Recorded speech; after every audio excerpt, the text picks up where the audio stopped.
Hello, hello, everybody. I hope you're enjoying yourself and ready for a good time tonight. We're going to get right to it because we've got a jam-packed show. So we're going to just everybody listen to me right now. And if you're not hearing anything for, the audio or whatever, for sure, let me know. Tonight's show, we've got Roy. Say hello, Roy. Evening, everybody. Morning, whatever. We've got Tweet. Say hi. Hello, everybody. I hope everybody is strapped in and ready to go. And we've got Arson. Say hello, Arson on tech. Good morning, everybody. Evening, what the hell? I will be running around on Commander Inaudible in the noob zone. And our special guest tonight is Cmdr Baize. Say hello, Baize. Hey, how's it going? Good time zone to you. There, nailed it. There you go. Nailed it. One take Baize. That's what they call him. All right. So let's go through real quick on the chat here, and then we're going to get right to the intro. We've got Commander Single Malt Scotty. Happy Friday. Big salute to you, sir. Roy saying hi. We got Texarcist. What up, my brother?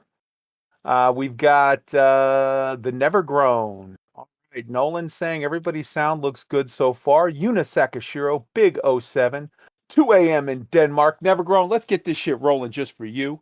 Arson is fine. Good vibes, says Stuart GT. Stuart is the fucking man today. Oh my God, do we have some news from Stuart? Cmdr Baize might be a little low. Okay, well we'll just plus up Baize just a little bit. Check.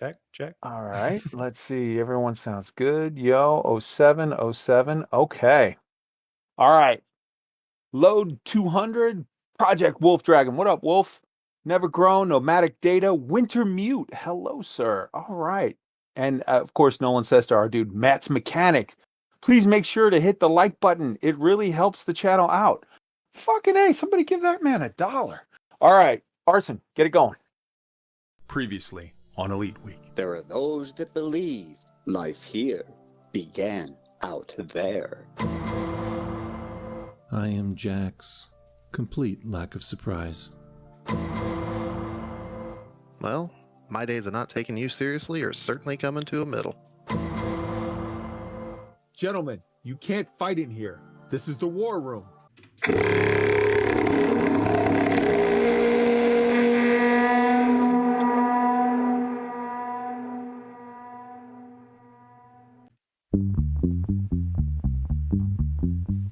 And I know she'll be the death of me, at least we'll both be numb. And she'll always get the best of me, the worst is yet to come. This I know. Yeah, this I know. She told me don't worry about it. She told me don't go around breaking young girls' hearts. People always told me be careful, cause she told me you'll never be alone. Oh, oh, can't stop the feeling. I can't feel my face when I'm with you. I can't feel my face when I'm with you. I can't feel my face when I'm with you. Oh, I can't feel my face when I'm with you. I got that sunshine in my pocket, got that good soul in my feet, feel that hot blood in my body when it drops. I am the one who will dance on the floor in a round. And under the lights, when everything goes, nowhere to hide when I'm getting you close. When we move, well, you already know it's just magic. Can't stop the feeling. I can't feel my face when I'm with you. I can't feel my face when I'm with you. I can't feel my face when I'm with you. I can't feel my face when I'm with you. I can't feel my face when I'm with you, but I like it, but I like it. I can't feel my face when I'm with you, but I like it, but I like it. Can't stop the feeling. I can't feel my face when I'm with you. I can't feel my face when I'm with you. I can't feel my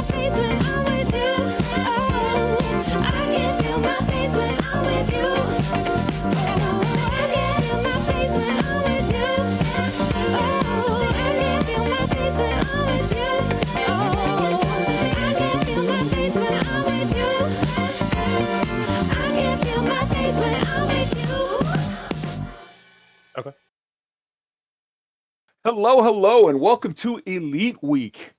Goddamn, episode 51 with Cmdr Baize. This is Galactic Watercooler. It's Friday, November 27, 2020, and I am your host, Kai Zen. And it's time to party. I hope you guys are having a happy Thanksgiving weekend, because, yeah, this is going to be some good shit. With me, as always, my co-pilot, my executive officer, my number one Canadian, and the birthday boy himself, Commander Roy Cookson. Say hello, Roy. Happy weekend, everyone. Glad you're here. Absolutely, absolutely. Big 50, huh, Roy? Yeah, made That's it. good half shit. century. Yeah, That's all good shit. He's got a beer and an apple pie with him, and I am jealous. All right. Also with me, we have my tech officer. We'll call him the science officer, Commander Arson Cross from CSEC. Say hello, Arson. Good evening, everyone. What I'm drinking tonight doesn't pop. All right. That's a little creepy. All right. We have Commander Tweet74 from OPIX, my main man, the tactical officer, out there getting it done. Say hello, Tweet. Happy Friday night or Saturday morning to everybody out there. I would pop open my can, but apparently there's an aluminum shortage in the world and we can't find any around here. Okay, right on. Well, hopefully you got a bottle, something. All right. And our special guest tonight, Cmdr Baize. Say hello, Commander. Hey. How's it going? I'm drinking a refreshing water. It's very strong. Hey, man. It's all good. Whatever you're drinking, so long as you got a smile on your face and you're flying spaceships, life is good. All right. So let's get this kicked off. The cover art for tonight's show was That's My Princess. That's what I named it, by Commander Fosdyke. Obviously, we have Commander Fosdyke. It's at Commander CMDR _ Fosdyke, Fosdyke. Go check him out on Twitter. Phenomenal work. The intro song was The Weekend plus Michael Jackson plus JT MASHUP by POMPLAMOOSE. And the closing song is going to be a Roxanne cover by the Scary Pockets featuring Kenton Chen. The links to all of their stuff is in the show notes, so go check them out and support them. All right, let's get this podcast intro started. The Pulse Wave Analyzer update. As of today, this issue has been occurring and breaking the gameplay loop for 82 days. It was broken in the patch on September the 7th. This needs to be addressed. So we're going to keep introing the show every week with this information until it is. Happy Thanksgiving to one and all, and happy birthday to Roy. On this week in space history, let's start off with Saturday, November 21st. On this day in 1676, Danish astronomer Ole Rømer accidentally discovered the speed of light. He did this as the result of his attempt to create a consistent clock using as its basis the period of eclipse of Io behind Jupiter, roughly every 48 hours. He gathered this data for many years and found that there was a 22-minute discrepancy in the event, which would happen 11 minutes early at Jupiter's closest distance, 11 minutes late at the farthest distance, and as it was in the time of year where it was in the medium, it would be right in the medium time. So at the central interval as at medium, well, you know what? I've explained this as well as a jarhead can. Up to this point, scientists and mathematicians had generally believed that the speed of light was instantaneously infinite. He used the formula to predict the exact moment of Io's reemergence from the eclipse with Jupiter on November 9th, 1676, and he proceeded to present his findings and publish with the Royal Academy of Sciences, presenting his theory with a finite speed of light must exist to justify those findings. Good shit. November 24th, on this day in 1947, the United States Navy launched the first Aero-B sounding rocket. This was a suborbital sounding rocket designed to study the Earth's atmosphere. After World War II, the U.S. started using German V-2 rockets that we confiscated, And then they ran out and started incorporating the better design from the V2 along with other developments as they had been using them to produce even superior rockets.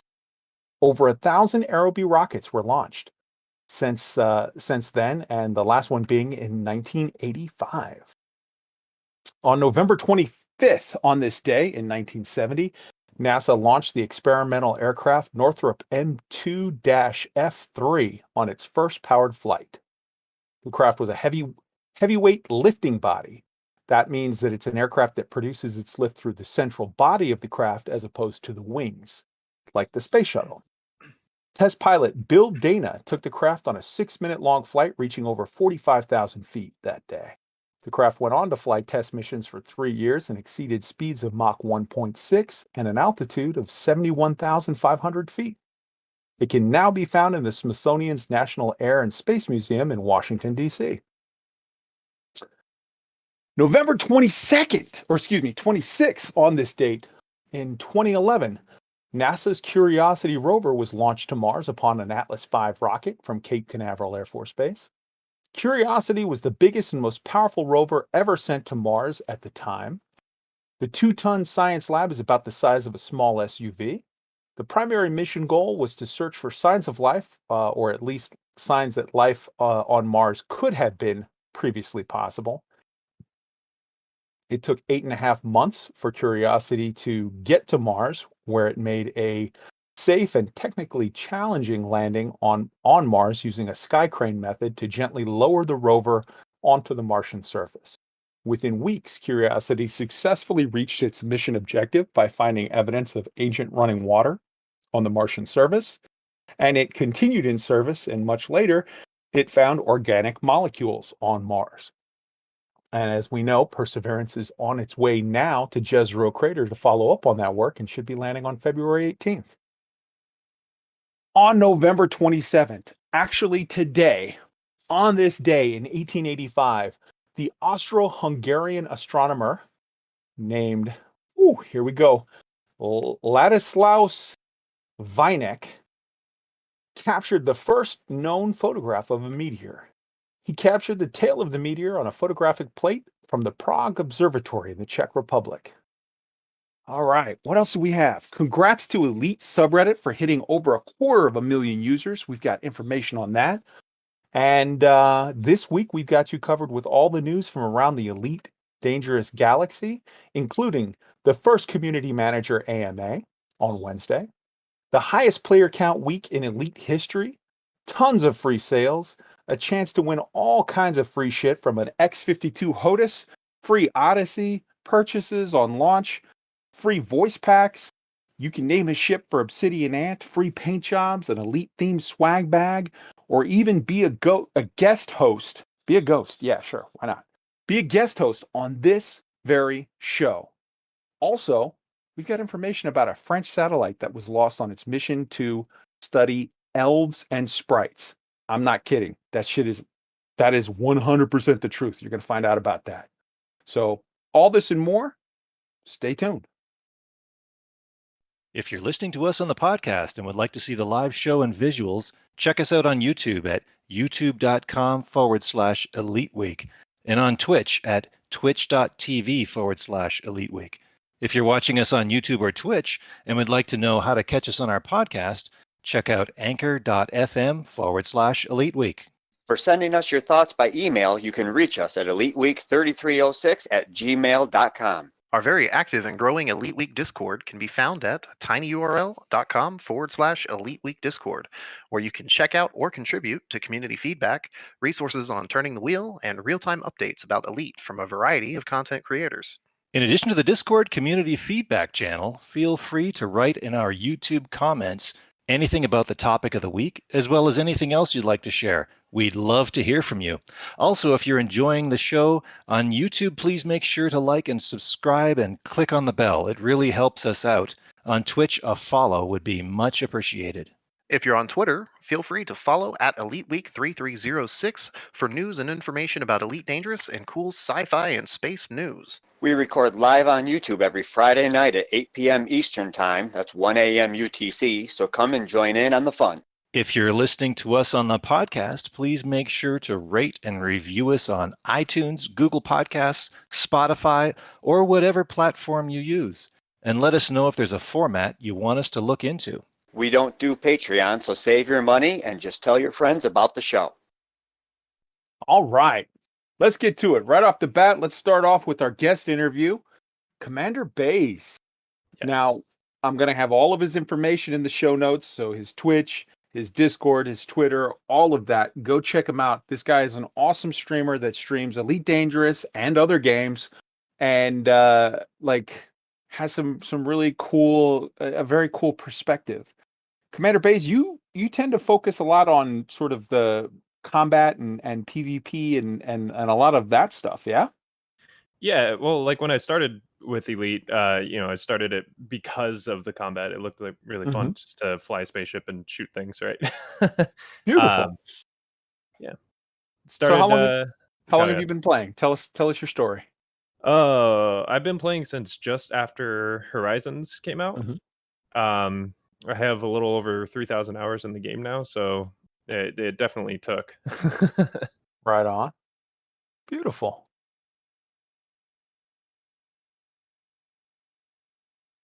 I think we lost Kai. And that was a misclick. Sorry about that. Tell us a little bit about your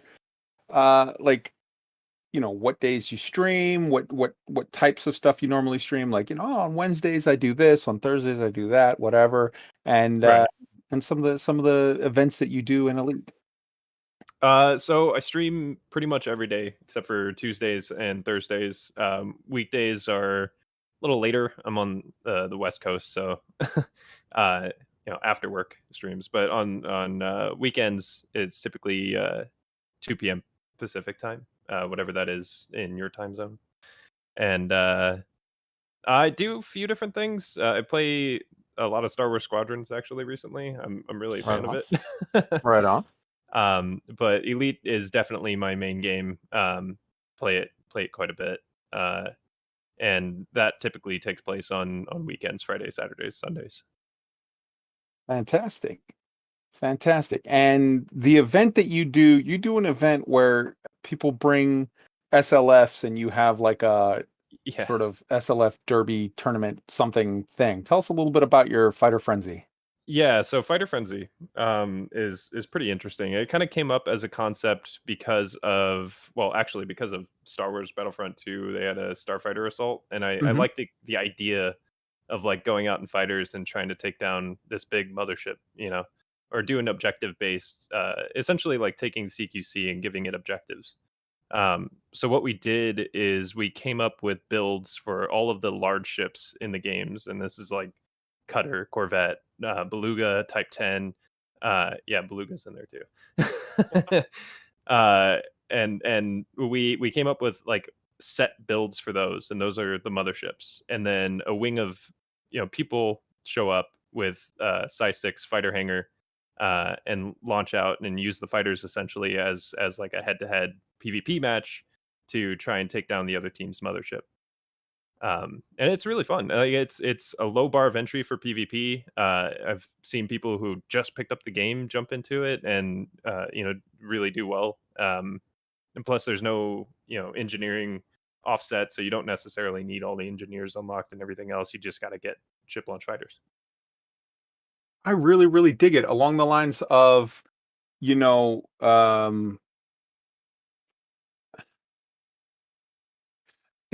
just from the aspect of, okay, you can have it's basically free. I mean, okay, your SLF gets blown up. You lost whatever 10,000 credits or what? Like it's free.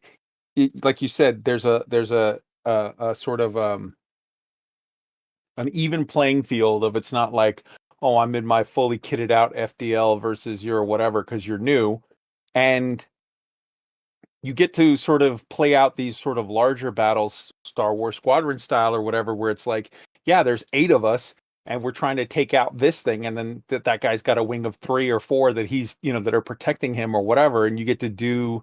This reminds me of sort of like those scenarios that you would see in the old Gladiator games or whatever, where they would reenact certain battles or whatever, and it was like it wasn't one guy versus another guy. It was these weird pitched battles of like objectives and all kinds of stuff. That sounds cool as shit, man. When is the next one going to be happening that we can get in on? So it's not really on a set schedule, but I'm looking to do another one either next week or the week after, and all that information is typically on my Discord, and I kind of put it out there here and there. It's definitely better when there's more people involved, and it scales pretty well too. Beautiful. Tweaked, I know you had a question on that. I believe Tweaked is muted. No, I'm back. Yeah, I was just wondering that. I love the idea. It sounds like a ton of fun. I know I play on console. I play on Xbox, and typically in regular PvP, it's frowned upon. But the main reason for that is the SLFs tend to cause a lot of gameplay lag. Does that not happen on the PC? Well, the gameplay lag actually comes from the NPC pilots. And we don't bring NPC pilots in. The commanders actually jump into their ship launch fighters. They turn off the engines on their main ship, and they just launch the fighter out of it.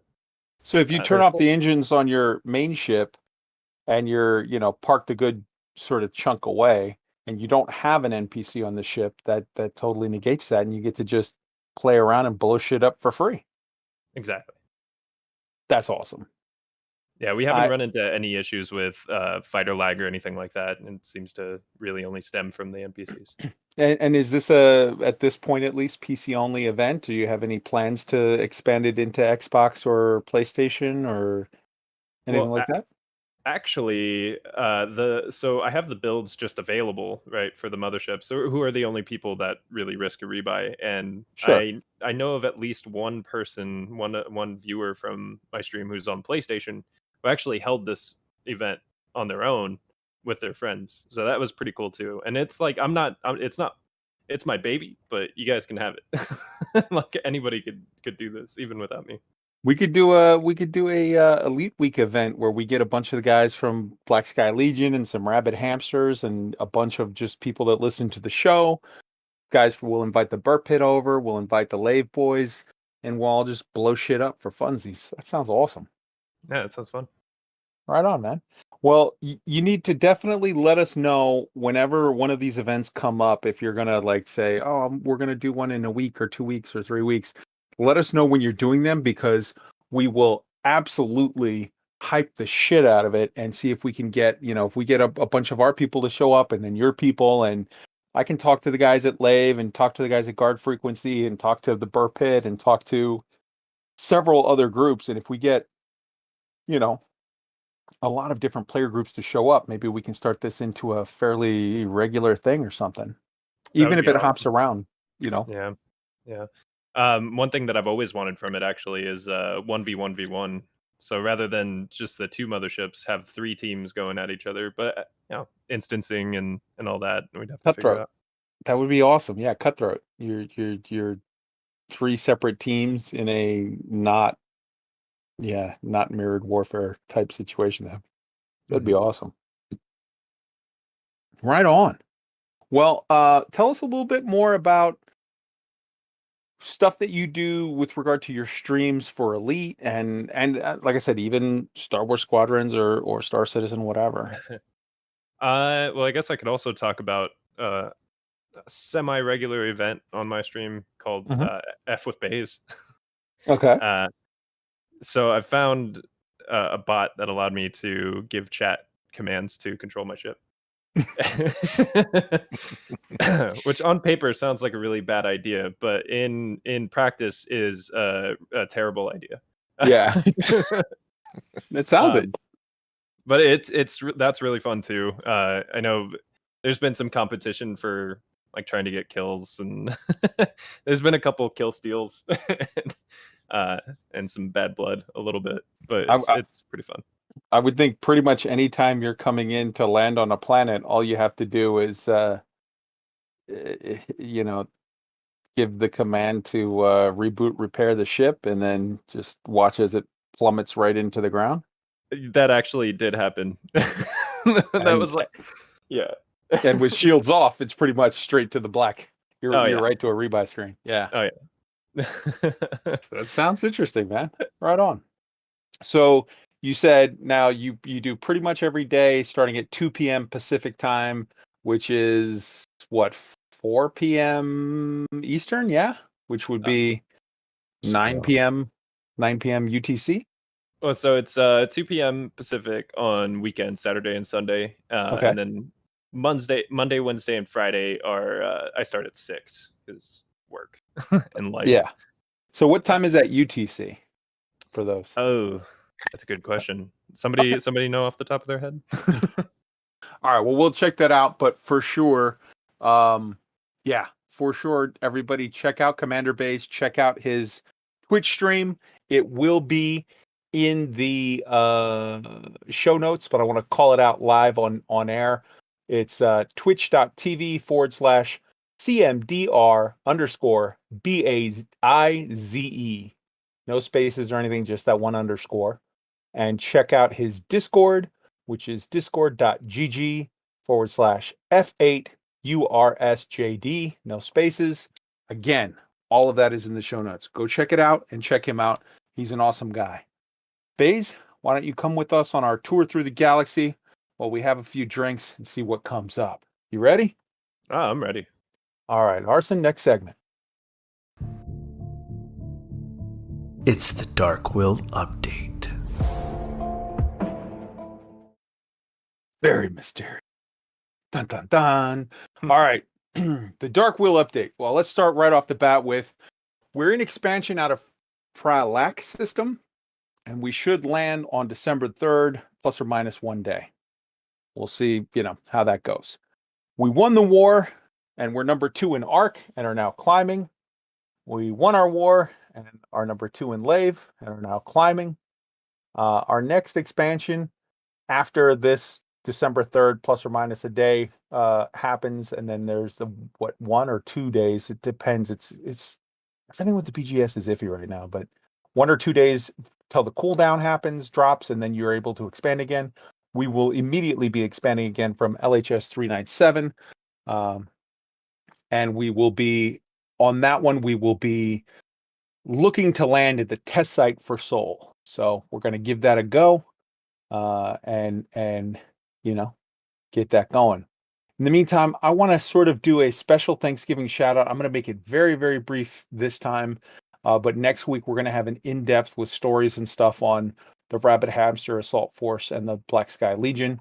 But as a Thanksgiving thing, I want to give thanks from the BGS Planning Committee, Micah Maverick, and Crypto, from all of the members of the Rabbit Hamster Assault Force that are out there. They are grinding it out and doing stuff to make sure that we land where we want to on our expansions.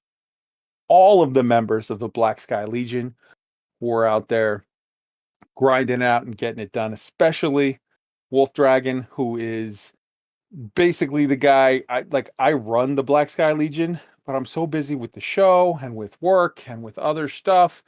And basically, my running the Black Sky Legion means I take a little bit of time to figure out what we're going to do, and then I hand it all over to him and say, okay, now make that happen. And then he goes out and actually does all the fucking work and gets together with the people. So huge, huge salutes to everyone.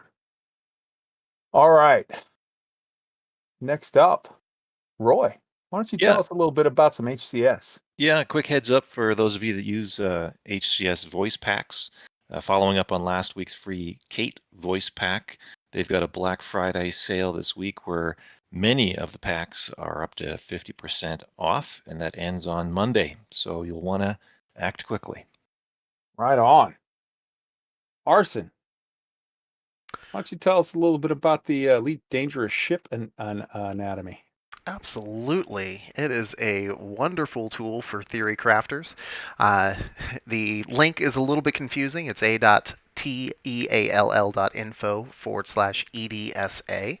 And that's in the show notes. Yes, it is in the show notes. And it's really unique in it serves a planning purpose similar to what you might expect from Coriolis or ED Shipyard, except it's not about outfitting your ship. It's about displaying your ship and seeing where its components are placed, from hard points, thrusters, utility mounts, all of that good stuff. It shows it right in the interface. You can hover over it and it highlights it on the ship, and it supports every ship in the game. I highly recommend checking it out, because if you're planning your weapons loadout, it can tell you everything from the spread of your hardpoints at various ranges to where they're going to be laid out. It's pretty awesome. Good stuff. All right, Tweet. Could you tell us a little bit about OBSIDIAN? Yeah, Operation Ida. We all know and love these guys. Well, yesterday they welcomed back esteemed Commander Astro Snufkin. Love that name. He came back to the bubble. He had a pretty interesting little goal in mind. He set off on a mission to trace, the Operation Ida logo upon the galaxy. A few stats here. 31,081 jumps. That's 31,000 jumps across the galaxy. That's insane. 924,576.24 light years. No docking, no repairs, no fuel rats or hull seal emergency calls. He FSD injected 312, 128 basic, 81 standard, 103 premium. No neutron supercharging. The bottom point of his logo is in the Pallades sector, HR-WD1-41, and then it was centered vertically at Sag A. He undocked from Operation Ida's home in Malthus Terminal on the 6th of April in 3306, and he came back home on the 18th of November. So that's a pretty hefty little jaunt that he did. Oh, and the best part of it, he did it in a Sidewinder with like 31 light year jump range. Props to this dude. Man. Absolutely crazy. For those of you watching live or watching later on the YouTube or Twitch, you can see the video of the plotting through the galaxy map as it's going through. This is amazing. Operation Ida are known as the guys that their slogan is "We move mountains." Well, this guy moved mountains in a Sidewinder all across the galaxy. Arson, hop in on this. Yeah, I just want to call out the logistics, planning, and the tech behind this, because you don't just have to go out there and fly it. You've got to map your course. And just the sheer amount of calculations and planning your turns and all that good stuff, and then making sure you can get there, that's just phenomenal. Should be really proud of this work. It's great. Right on. For sure. Good stuff. All right. So moving on to the next thing here. Everybody and their brother was putting out their newbie special videos this week. Every last person had their, hey, you're brand new to Elite, so we're going to put it on here. And I got to tell you, man, for my money, I think the vast majority of the people out there, it's like if they're brand new to Elite, they're see this, you're putting out these videos and all of us old timers are watching them. But I mean, hey, whatever, everybody's got to do their thing. I'm going to skip 99% of these videos. I'm going to just call out two. The first one, Obsidian Ant, things every new player should know. And the reason why I'm calling this one out is because A, it was well made, and B, he called us out. He literally had a subject of podcasts and he was like, here's some podcasts you should check out: Lave Radio, Guard Frequency, and Elite Week. And I was like, holy shit. Thanks, Ant. Right on. The next one I want to call out is GALNET NOOB Special. And this one is because my man Watherspoon did what nobody else does, which is know that all the new people aren't going to be watching this. And so he made one for us old timers, and it's fucking hilarious. It's literally like 13 minutes long of absolute dog shit misinformation that is the highest level of comedy. It's fucking brilliant. Everybody that's watching this, if you have not seen the GALNET Noob Digest hints and tips for new commanders, go watch it and giggle your ass off as you fly around. It is good shit. Next up, Commander Baize, hop in on this. Yeah, I love that idea. The idea of like taking this what has quickly become like a stereotypical Elite YouTube video and kind of throwing it out the window and making something hilarious that obviously knew the audience. That's just really good. Yeah. I mean, I don't mean in any way to shit on all those people that are making guides and videos and all of their whatever. It's just I've seen such a massive proliferation of them this week, and I'm thinking to myself, who's watching this? All of us old farts. Like, the new guys don't know. Exactly. But it's funny. It's good stuff. All right. Go check that out. Links to both those videos are in the show notes. Next up, we've got the Elite subreddit. Hits 250,000 members, 250,000 members. And they're going to celebrate in style with a massive giveaway. So check this out. We've got the link in the show notes where you go to register for this. You can win a Logitech X52 HOTUS. You can win 2 different prizes of Elite Dangerous Odyssey on Steam when it launches.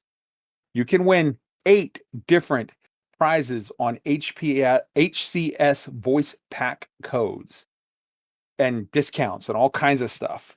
You can name, the one lucky winner is going to get to name Obsidian Ant's ship. You name one of his ships, he puts it in videos, and we'll call it out like, hey, this ship, the, whatever, Big Ball Terminator, is comes to us courtesy of Commander blah, blah, blah.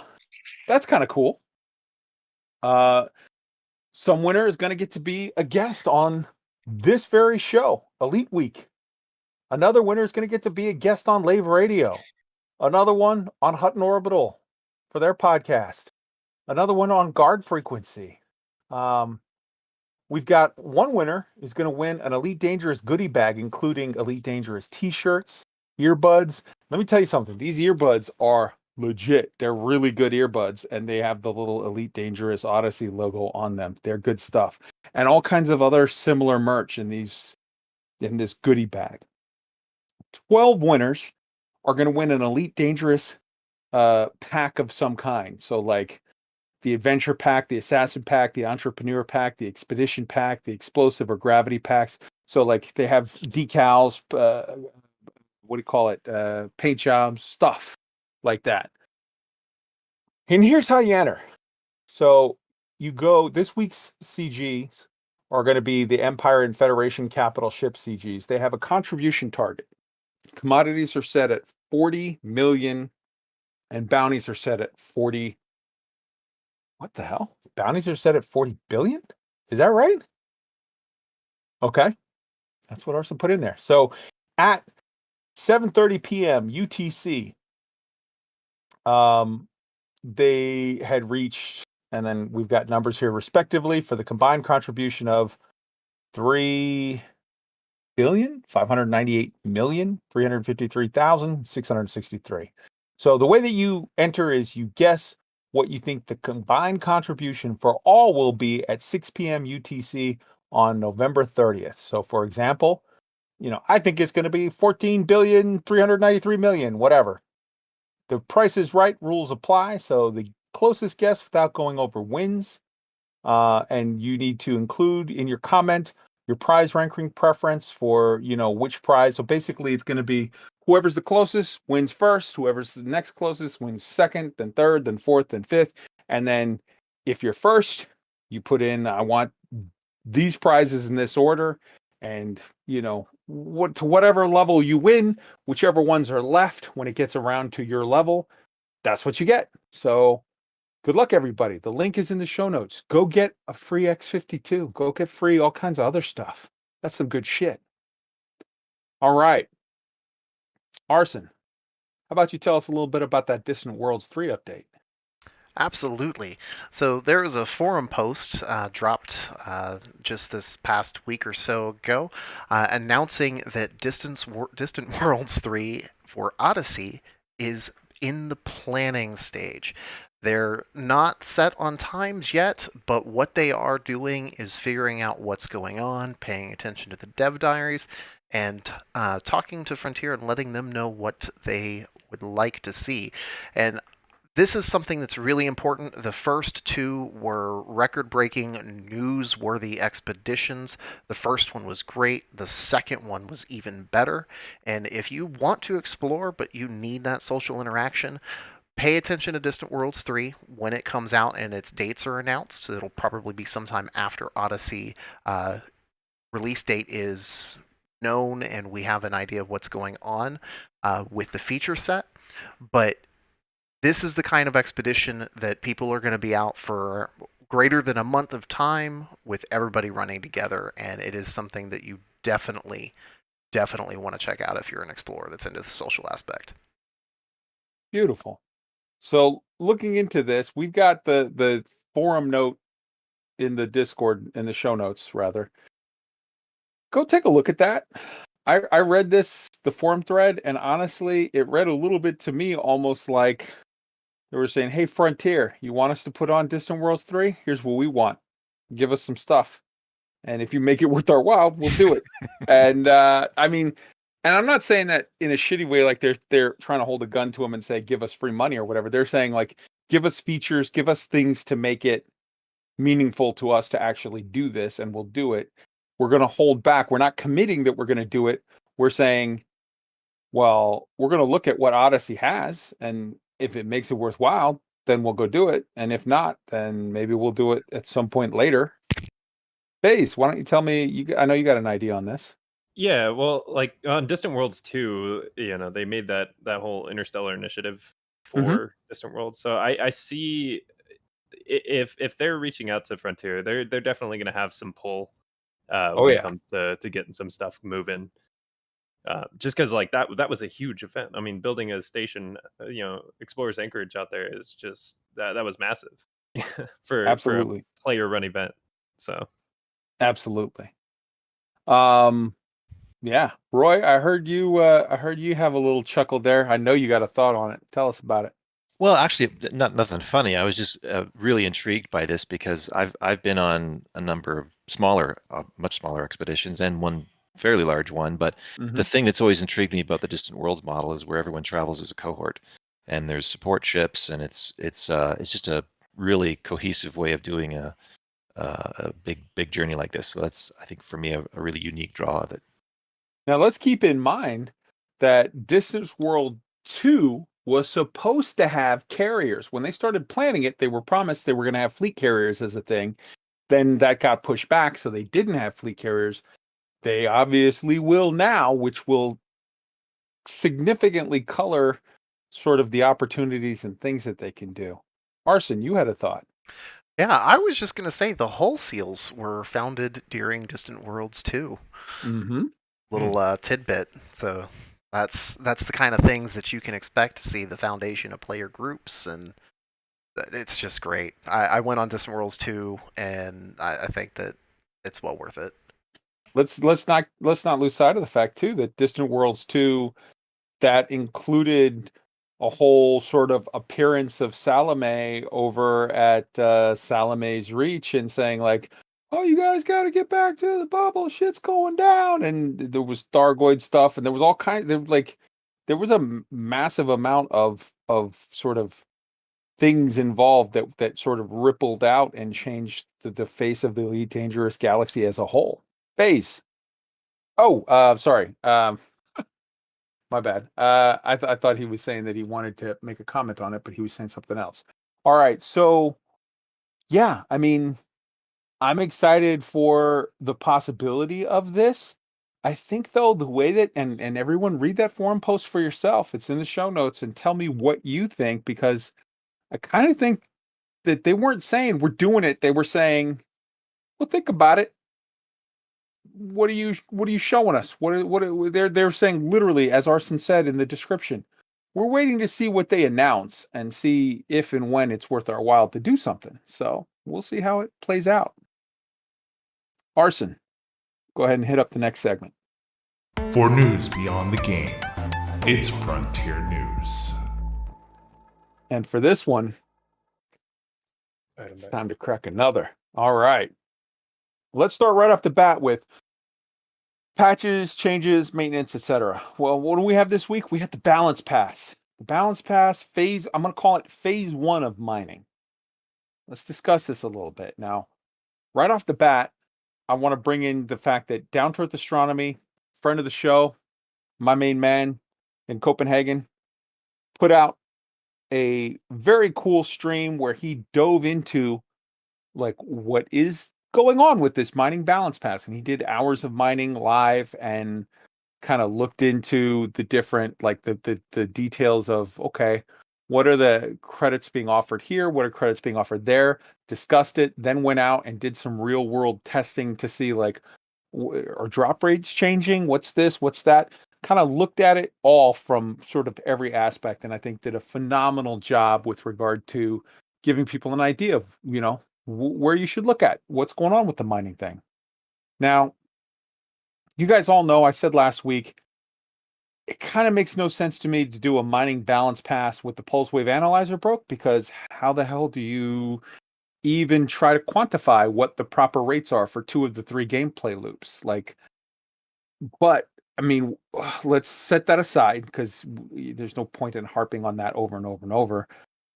Setting that aside, if what we're looking at here is them attempting to gauge the laser mining sort of loop and try to see how they want to make changes with that as compared to combat, trade, mission running, exploration, whatever.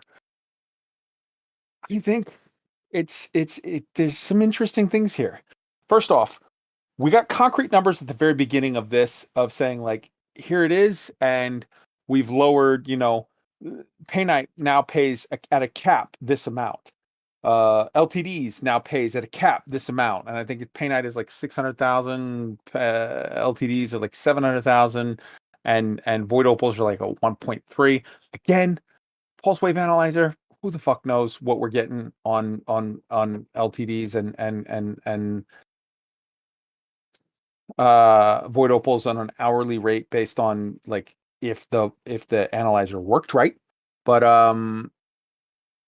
you know, it's sort of a question. Several of the other commodities though were significantly raised, and we have seen through the week prices on things tumble and climb, and we've seen a little bit of how it played out. I submit to you, we still need more data. We need more time. I think we need 2-3 weeks, maybe a month of watching these commodity prices rise and fall to really get our heads around what we're dealing with here. But I'll tell you what I like. I like the fact that we are seeing some stuff that was always dog shit, that was on the permanent ignore list. We're seeing some of those things come off that ignore list because it's like, holy shit, benditoite, who knew? Muscovite, that's funny. It's interesting. I like that from the aspect of, if you remember, I've been preaching for a while, we need to transition to a system where dynamic sort of gold rush to go after this thing today and then that thing tomorrow, and you don't just mine the meta. Okay, everybody mines one thing all day till your eyeballs bleed. I'm digging the possibilities of the fact that we might for the first time have a real system where shit shifts back and forth, where today you want A and tomorrow you want B, and people have their little fishing holes for this thing and that thing and the other, and it's really a gold rush, not it's a gold rush to go get LTDs for the next year and a half, which is boring as fuck. So let's start with Arson, and I got a list of people that want to get in. Go ahead, Arson. So I just want to say on the waiting part, we definitely are going to need to wait at least a month from the time of changes to see what's going on. Probably more, because a lot of the commodity prices with regards to minerals are going to be based off of multiple states being in effect when they hit in the background sim. And that doesn't just happen every single day. And the other thing is, I think looking at the numbers, they are low, but it really, really brings up a point that now, more than ever, going to a Haz-Res instead of a normal belt spot, that's pretty important. Right on. Tweak, get in on this. Yeah, well, I was just going to agree with what you basically just said. In the old days when void opals were kings at 1.6 million a ton, that's all we did. We went for void opals and ignored absolutely everything else. And then LTDs, the same thing. Paynite, the same thing, and ignored everything else that was out there. What I'm seeing with the market as is since the change last week is collect everything now, and whether or not you can sell everything at one spot, that's going to be the big question. But still, if you want to hop around a little bit, you very well may be able to get a lot more money by just collecting everything that you find out there. Absolutely. Commander Baize. Yeah, when the update came out a while back, they were talking about like the supply and demand, right, which ended up being the bulk sale. January. This was what I thought it was going to be, where we get certain commodities that are like, oh hey, this commodity is selling for a lot over here, I'm gonna go grab a bunch of that. And like I loved that idea. I thought that would actually bring me into mining, and I tried it out when the January update came out. And it just wasn't the thing. But it seems like, yeah, now we're pushing to that, and that's awesome.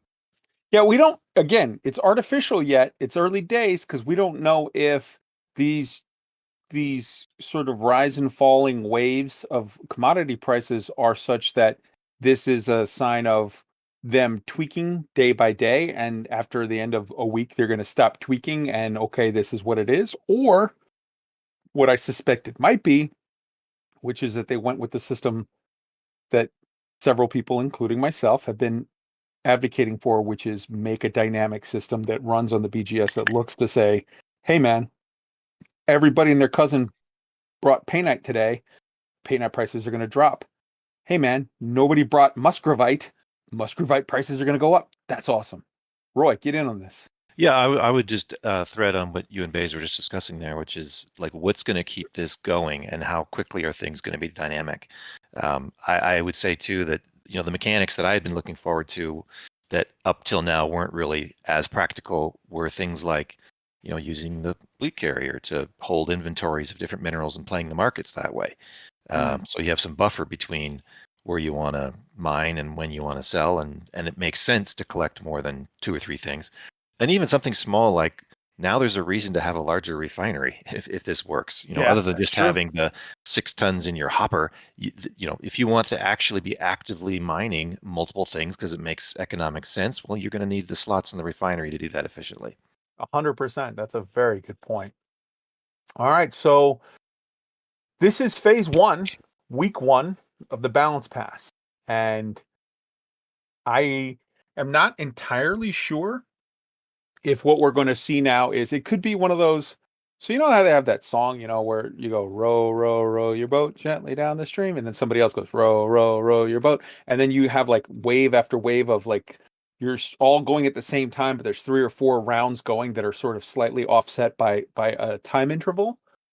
I'm not sure, and I don't think anyone is yet, if Frontier's plan is to do the row, row, row your boat, where this week is week 1 of mining changes. They've already stated publicly that next week they're going to start on combat changes.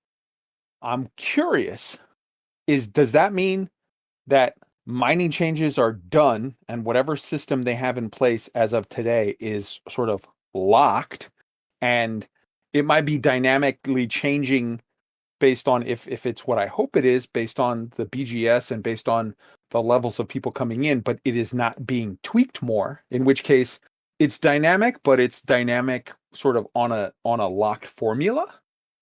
I'm not sure if that's the case and they're done with that and next week combat starts, or if they're doing the row, row, row your boat and next week is Monday starts week 1 of combat, week 2 of mining, and this is a whole dynamic thing that's going to go for a while. Or if maybe they plan on doing week 1 combat, or week 1 mining, week 2 combat, maybe week 3 missions, week 4 mining, week 5 missions, week 6 combat. Like, I don't know, and I'm very, very interested to see how that plays out. And publicly, no one knows yet. It's not stated. But it's very interesting, and I'm excited to see where it's going, and I like the concept of trying to bring balance in where it's been much needed and asked for a long time. Tweaked. Yeah, I think it was stated actually. They said that this was not going to be just a one adjustment and then leave it be. They said they were going to keep monitoring and adjusting it as need be as time goes on. So I think they're going to tap into mining and then next week combat, and they're going to see how everything rolls out, and they're going to keep on balancing it around to get it right, I think. So this is going to be a long-term fix for them. Oh, yeah. I mean, for sure, yes, that was stated. But again, we don't know. What I'm saying we don't know is if it's going to be the row your boat, or if it's going to be week 1 X, week 2 Y, week 3 Z, week 4 Y again, week 5. You know what I mean? Like, I'm excited to see how it plays out. So, and for the people, there were people that were like, mining is dead. It's the end of the world. Set your hair on fire. The sky is falling. Relax, people. Find Jesus. Just chill. It's at most, at worst, cut down to half of what it was. That's not the end of the world. Let's be honest. I know you loved it. I know you were like, no, it's my toy. I got my imbalance thing and it's in my favor. You had it too good. That's not healthy for the overall health of the game. You need to give the fucking combat people some love. You need to give the mission running and the trading. It can't always be just you get the big enchilada and everybody else gets the little fucking microwave burrito. It has to sort of be balanced. Baize. As a humble combat pilot and lover of microwave burritos, I would love to have the game more balanced as far as credit, because like I'm not a huge fan of mining. Like I want to do combat, but I've had to mine just to pay for rebuys and ships and whatever. And that's just not. I get that if mining is your main gameplay loop, sure, okay, but for those that mining isn't, like, we're forced into your gameplay loop when we want to play ours. 100%. And I think we're going to close this subject out with Arson. Arson, you did some testing with sort of measuring your credits per hour before and after the changes. Why don't you kind of give us a little report on that? Yeah, so with my Python standard 128 holds, I do all 3 types of mining, or 4, I don't know, counting sucks. But I would make about 100 to 128 mil per hour if I stockpiled and saved for the high prices on pay night. The new numbers is close to 70 mil an hour. And if you were to hit a has-res, I think that you could hit or exceed those numbers. So the option to make that credit is still there. You just have to put in the extra effort and wait for the right prices. So those fleet carriers and stockpiling is going to come in useful. Okay. Well, we'll see how all this plays out. We'll keep an eye on it, and we'll keep bringing you the news. Let's talk about what's going on in the world of frontier sales and this, that, and the other and whatnot. Let's start off right off the bat with the fact that Elite Dangerous right now is on sale for Xbox players for 6 more days, so get in on it. You can get the full game of Elite for $8.99. And for Xbox players, that's kind of awesome because on the PlayStation and Xbox, you only need to buy the one account and you can get as many alts as you like based on their whole login thing that the console makers had the clout to pull to make it happen that will never come to Elite on PC. People were asking about that over and over and over in the AMA, and it's like, yeah, that's not coming. They give it to us. They gave it to us for free all last week, where you could make 15 accounts if you wanted to for personal use. So you had it for free. As far as when that's going to come around again, who knows? But I can tell you that it's not the end of the world if you missed out, because, right now, for example, there's a Steam sale that's going until December 1st, where you can get the entire game of Elite for $7.49. And this game is worth $7.49 and a whole lot more. So don't be stingy. Get in on it. And if you listened to us last week, you already got a lifetime's worth, so you're Gucci. Let's also talk about the fact that this is week 2 of the Black Friday sales with the Stygian and Midnight Black paint jobs. Sadly, not for the fleet carriers. I was so excited. I was like waiting. And then it went on sale and I was like, yes, Midnight is launched. Can I get my Midnight Black fleet carrier? And not this year. Maybe next year. Boom, boom, boom, boom. All right. But get your Midnight Black and Stygian paint jobs. Stygian, you can get a couple times a year. They'll have it now. They'll have it again just in the blink of an eye at, the Christmas time sale. Probably they do the Stygian ones a lot on Christmas and New Year. They do the Stygian sometimes, I think, on the spring sale around Easter time. Midnight Black, you get it this week or you wait till next year. And that is the sexiest paint job in the game. So get it. It's like 2,000 arcs. Dude, I bought it for every ship in the game last year, even ones that I can't fucking get. But that's just me. I'm a crazy man. Let's talk about the streams. Tuesday, Super Cruise News, number 14. This one should have been titled Twitch Drops Purple, because that's all anybody gave a shit about. There was no real meaningful communications of any kind for the most part, because and that's not Frontier's fault at all. The stream, there was over 10,000 people or whatever in there, and the stream comments, the chat window was flying by. You would type something and hit enter, and you couldn't even see where your own thing was, much less for them to try to pick out and meaningfully answer questions. All of the questions were Twitch drop, Twitch drop, Twitch drop. What about Twitch drop? Purple, Twitch drop, purple, Twitch drop, purple. There you go. Now you've got the whole experience. I just saved you an hour and a half. You got it. So let's look at what this was. This is a new thing that Frontier is getting worked out. They're getting the kinks worked out. They had plenty of kinks. They had some problems. The way that you have to do it is you have to first go to a site to register and link your Twitch account that you're watching the stream on to your Elite Dangerous account with Frontier. Then you have to watch for X amount of time in the stream, and you'll get a little stream notification saying, hey, you won this prize, go claim it. And then you have to, when the whole thing is done, go back to that Frontier, it's like twitch.frontierstore.net or some shit. They'll say it in the stream whenever they do these. You have to go back to that thing and you click on that to claim the thing in there. When I went to do it, and a lot of people, it was buggy as shit. They couldn't get it to work. When I went, I tried 4 times reopening it. It wouldn't work. It was buggy. I unattached my account and then reattached my account, and then it worked first time after that. So if you're having that problem, whatever, you then click on the thing to claim it. You had to claim all of your prizes by 8 p.m., I guess, British Standard Time, the night of the which is UTC, in the summertime or wintertime rather. You had to claim it by 8. So pretty much within an hour or 2 of the stream ending, you had to go claim all your shit. And the way that it worked is if you were on for 30 minutes, you were eligible to win.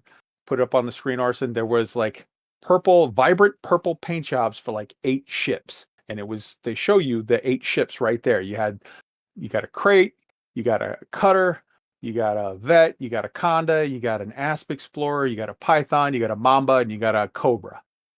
If you were there for, I think that was maybe 15 minutes or half, I don't know, whatever. Then the second round was at the half-hour mark or whatever, and then you got the paint job for SRV, SLF, and something else. I forgot what it was. There you go. You got, so for the 3 SLFs and the SRV, and if you were there for a full hour, then you got the vibrant purple laser and the vibrant purple engine trail thing. So that's all of that stuff.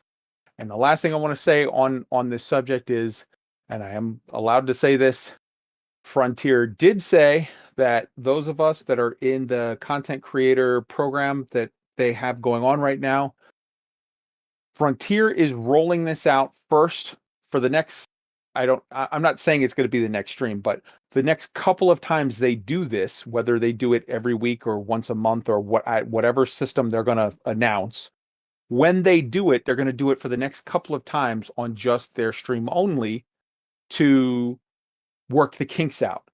Once they have the kinks worked out of it, they will be rolling it out to us creators that are in their program, which means that at some point in the future, theoretically, if everything works out with the tech, I will be able to come to you and say, hey, tune into next week's Elite Week, where if you listen for 20 minutes, you win this prize. If you listen for half an hour, you win that prize. If you listen for an hour, you just got to watch and register and you get free shit.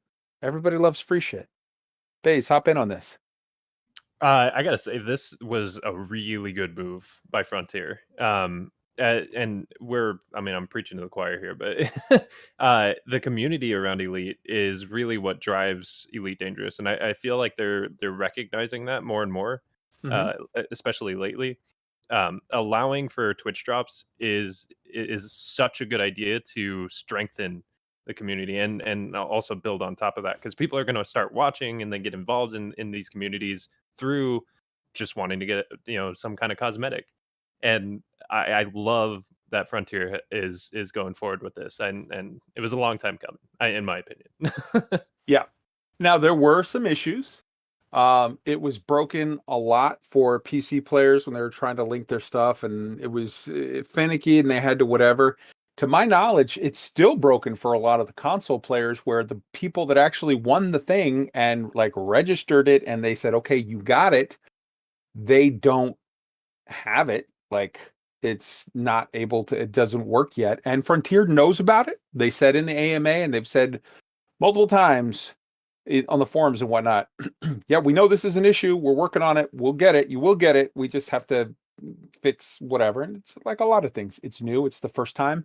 And when something's new and for the first time, it doesn't work, and then they get it fixed and then it does work. So that's coming. I think the next time that they are doing this is going to be on the 17th of December. So, and that'll be on their stream. So look for it on their stream. And again, it's new. It's free. Yes, it's buggy. Yes, it has problems. They'll get it. Figure it out. And when they do, you'll enjoy it. And it's free. What's not to like? All right. The other stream that they did this week was the Galactic intern stream with the Hull Seals. And if you want to go check it out, the Hull Seals obviously are phenomenal. They just brought up online their new, what do you call it? IRC setup. They have a similar setup to like the Fuel Rats now, where it helps them to better get people out there. So you get to go see, community manager doing interning with the Hull Seals and see that whole gameplay loop and the amazing stuff how that works. It's Hull Seals are a beautiful group and want to give them all the love that we can. You've got some information on IRCs, yeah? Yeah, I was just going to say it's Internet Relay Chat. It is one of the older chat technologies, predates Discord by a very, very large margin. But it's going to give them the ability to do similar things that the Fuel Rats do, where they can have web portal access and things like that don't require Discord membership, or people that have never touched Discord getting used to the interface that you see with it and whatnot. And it's a really big move for them, and it's going to give them a lot of ability to support a larger amount of people. See, that's why I had Arson explain it to you, because I'm a very high-level, competent, technical person, and if I get into explaining web portals, I'm just going to leave everybody in the dust, because my knowledge on tech is so vast, so very vast. All right. Yeah, the birthday boy gets the right to laugh at that. All right. So we've got the forum post. Right off the bat, there was the community Ask Me Anything announcement. And I think Arson might actually have a little picture from when it was pre-announced. Yeah, this is a very, very cool initiative. For those of you who listen to Elite Week on the regular, know a couple weeks back there was a whole thing that we did with the Black Sky Legion and the Dark Wheel, where we were pushing in Shinrarta.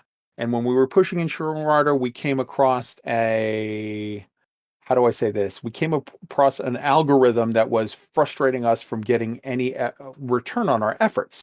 And as a result, we took it to the forums and we asked for, like, hey, there's clearly some fuckery afoot here as far as the math goes. So can you just confirm once and for all that this is the thing? And they did. They confirmed it for us. And there was a little bit of a backlash in the thread where some people were saying, like, oh, you're this content creator, and so you get special treatment, and we have questions and we're not getting answers and whatever. And my response was basically, like, number one, how are you rooting against me to get answers on stuff? There was a lot of players that had questions. We got an answer to it. I'm not rooting against any of you to get answers to your questions. In fact, I'm going to try my best to see what we can do to maybe put a spotlight on this. So I went to Frontier and said, like, hey, you guys are killing it on the community outreach. You guys are killing the game. You guys are just winning everywhere on your streams. You're doing great. You're on this, you're reaching out fantastic. You got this program, you got that program. You guys are making such strides everywhere. But on the forums, they're kind of feeling a little underloved, underrepresented right now. Is there something you can do? Maybe make a special event, like I said, maybe you guys do Forum Fridays or something where you have like a thing where people can ask their questions direct and you're live and you give them answers or whatever. And they said, well, we'll look into it. We'll see. Friday might not be the best day. We'll think about it, whatever. And then they came back with that response, whatever, a week and a half later, that Arson had on the screen there, where they were like, hey, Kai, here's what we're going to do. We're going to do a weekly event on Wednesdays. They ask me anything. We're going to try to make sure that everyone gets an answer to their question. And I thought that was lovely. Again, like, they're killing the game. These guys are just winning everywhere. And I just want to salute the fuck out of the work that they're putting in on this. So that was awesome. Arson, you had something on this? Yeah, I was just going to plug the Elite Week Discord real quick and say there is a channel for anybody that's saying, oh, the devs aren't posting and paying attention to people's stuff. If you go in, we got a link and share category in our mountain of channels. There is a heart emoji dev posts channel there, and every single post from Frontier staff, whether it is a new thread or a response to an existing thread, they are all listed in there, and you can sift through it. It's a little hard on the eyes, but you can see everything going on the forums, and I can assure you they are paying attention. They may not just comment on everything. And there's hyperlinks right in there, so you can click on it and jump right to the actual forum thread and see what else was said before and after and whatnot, too. Yep. Yeah, good stuff. All right. The next forum post was about the Twitch drop announcement. We covered that already. There's a link in the show notes if you want to read the thing. After that was the weekly Super Cruise news announcement, which basically, again, was completely hijacked by the Twitch drops. And, cool. It's a cool new thing. No problem. And then was the weekly community, the first edition of the weekly Community Managers Ask Me Anything. Now, that was, let's talk about that a little bit here. I went through and pulled out every last one of the meaningful responses. The ones where there was a response that really didn't say anything, I left them out. But I went and I posted in the news channel on the Elite Week Discord a bunch of different things where they said about this, they said about that. Let's go through and everybody pick out some of the things that that you thought were sort of super interesting. For me, right off the bat, there was the fact that this is the highest week ever in Elite Dangerous concurrent user history, which was amazing. There was the part where they said, yeah, if you have an idea for a rare good or whatever, suggest it. And I said, how about the Kaizen tinfoil hat? Just kind of taking the shit out of myself. Whatever, it's funny. There was one that made me less sad. Any plans for the Fleet Carrier Bridge? Bruce Garrido responded. This was post 143 on the response thread. There are no plans to add the bridge currently. We're at the point now in Odyssey that if the bridge was coming in Odyssey, that would not be a thing that was said. On the other hand, here's another one from Bruce, number 157 on the thread that had me super excited. How does the team think about the amount of grinding required for various activities, especially material grinding for and relogging? Is there a plan to make materials more fun to acquire? Bruce. We are not fans of the current meta for material gathering and well aware of how grindy it is. Relogging being the best method is especially not something that we want in Elite. Alternatives are an ongoing discussion with dev. As soon as plans are made, we will let the community know. And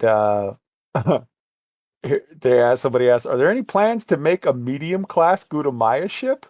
Bruce responded, not currently, but we're open to design ideas. Hey, Bruce, here's my design idea. Step 1, take the clipper. Step 2, push the wings in 5 meters. Step 3, ta-da! And I definitely want to call out one last one here. I want to call out Art. Question by Drago Cub X. Will fleet carriers, especially ATC voice, ever include special voice lines for owners of this in the future? Right now, you get greeted like you're just any other random commander. Art, great feedback. Let me pass this on to the team for consideration. That had me super excited. Okay, I'm going to cheat. I'm going to do one more because this is my show. Here we go. Question. Will Earth-like worlds have any surface landings? Nope, I don't expect 3D models of cities or rushing water and trees. Now, obviously, this is coming from Banger Masuk, who is obviously not a native English speaker. But I mean, you get the gist of what he's saying. He's saying, hey, Earth-like worlds. Here was the response. That's unconfirmed as of yet. Let me just point out that unconfirmed is a hell of a long way from a no. Is that a Brucey bonus that we're talking about here? Some exciting shit. All right, now I'm going to pass it to you guys and pull out stuff that you thought were sort of interesting from that. Let me scroll down because I was in the news channel. Let's start off with Roy. So one that I was surprised to see because it's, well, I guess I shouldn't be too surprised. It's a very sort of astronomy geeky question, and I was thrilled to see it asked, and it was, is the galaxy going to be updated with the new ESA Gaia star map data? Mm-hmm. This is actually something it hadn't come up in our discussions of me doing the exoplanet hunting, but it was something I was thinking about because what I've noticed is as in current humanity's knowledge of just simple things like distances to stars and the billions of them has really improved with the Gaia satellite from ESA, the Gaia project. And prior to that, there was a huge range of uncertainty on some of these things, and I was always curious. Like, it's not a trivial job to put as many stars as are in the galaxy map in when you actually don't have accurate distance information. So one of my questions was, how do they do it? And then now the more important one is that was posted here for the AMA. It was, are they going to use new information as it comes out to correct some of these things? And they said yes. They expects it will be eventually, which I thought was really neat because it's maybe a niche gameplay loop, but I really enjoy finding things that get news stories written about them in real life because of new discoveries and whatnot, exoplanets, stuff like that, and then go in and find them in the game. And to the degree that they line up and they're there, that's fun. That's fun. Imagine this, Roy. You did that thing where you found a couple exoplanets and you reported them into the official thing on that where they had that crowdsourced work, whatever. That goes to a grad student. That grad student kicks it up to a senior grad student. That senior grad student kicks it up to a paid employee. It gets kicked up the list 5 or 6 more times to someone at headquarters ESA, and they put it on the list that this has now been found. Planet XQ249, HIP 248, whatever. But you know that's Roy found that one. And imagine it gets put on the list, and then, whatever, it takes a year or two, whatever. But then 2 years, 3 years, 4 years down the line, Elite announces like, oh, we're incorporating the 2020 catalog of stuff that was, found. And why the hell is the screen on fast forward? That was freaking It's me the out. Penny Hill version of the Odyssey. Yeah, it was crazy. I was gonna say something, but I looked up. I'm like making a point, and I look up and I say, I'm like, what the hell? All yeah, right, but I had to imagine- speed up the galactic Yeah. navigation. All right. Well, so imagine, 2023 comes around and Elite says, yeah, we're incorporating the 2020 catalog, and you get to fly to the planet you found. That'd be cool. Fucking cool That'd be would that super be? cool. Yeah. All right, Baize, you had a thing. yeah, the one that really excited me was can we look forward to more robust features for squadrons, larger size, multi-platform membership, a bank, etc. And the response was actually pretty promising. We'd like to expand and improve the squadrons feature. Plans for this are unlikely to come to fruition before Odyssey, but it's on the agenda. So That is awesome. yeah, that's great, because like when Squadrons came out, like there was so many ideas going around, and like even the squadron that I formed, which is like a mercenary squadron to help player minor factions in wars. I was hoping for something like that, like a bank that I could pay out bounties or something for however many ships and stuff Like like guild that. banks and other games. Yeah. Yeah. Yeah. I mean, squadrons are it's the best of times, the worst of times. Squadrons are the greatest thing in Elite and the worst thing in Elite. As far as the greatest thing in Elite, what people bring to the table and make squadrons are so amazing. That is, I can't give anything. If you're not in a squadron right now, find one, join one. It's the best part of the game. But the tech of squadrons, the tools that the games give us, let's be honest, is dog shit. There's so much more that they could do to leverage the awesome people that could make it into so much more of a rich, fulfilling thing. I feel bad because people always say squadrons suck, and they're right on the tech side. They're completely wrong on the human side, because squadrons are the best part of the game. It's just that the tool set that they give us is here. You can link a bookmark. The end. Like, oh, there's so much more you could do. Arson, get in on this on squadrons before we go to tweaked. Yeah, I just want to say that when it comes to squadrons, I think that does need a lot of work. I'm super excited. I saw that post too. That's fantastic. I do want to say they have an amazing feature in here with squadron public statements that is great, but you can't actually use it for the public unless people go to your squadron and look at the screen. I want to be able to, if I look up a squadron, to subscribe to their public statements and receive it in my inbox where the rest of my mail comes in. That would be awesome. Tweaked, you got some thoughts on player economy? Hit us up. Yeah, the one that really stuck out to me was a question by somebody by the name of Norlin, asked about their opinion on a player-driven economy within Elite Dangerous. And the response wasn't like totally encouraging, but Bruce says, I really like the idea of a player-driven economy, but also realize how complex they are to create and run. I'd love to see it introduced in Elite, but it'd require a lot of work, so on and so forth. I don't see this happening in the foreseeable future, but always happy to hear and join in any speculation. Even the fact that he entertained that tells me that it's something they have at least looked at and are thinking about possibly implementing within, sometime down the line. Probably no time soon, but a player-driven economy could really open a lot of things up in this game. Absolutely. All right, everybody, just as a heads up, I just noticed in the chat, Father Bill, big salute to you, Father Bill. Everybody stop cursing. All right. I want to call out one more thing that makes me just absolutely, I'm madly in love with Bruce for this comment. Sensei Jack Sama said, could you look into rebalancing the material traders? Having a 1/6 ratio for G5 mats is a little excessive. Half or a third would be much more appropriate for most players. And Bruce responded, and this was response number 218 in that thread. I am very keen on this idea. I see the rates as too harsh currently and have raised it with the development team. Bruce, you had me at I am keen on this idea. You complete me. That one, there were so many of the ones that I left that one on purpose because I'm like, someone's going to grab it, and nobody grabbed it. So I'm grabbing it before we go on. Let me check just to see. Oh, Cmdr Baize on player economy. Get in on this.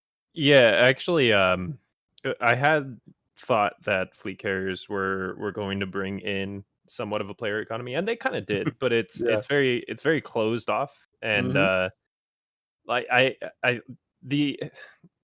how do I word this? The fact that they've implemented something where there's a level of player control in the economy on fleet carriers, which is kind of its own little bubble, means that the mechanics are in the game now.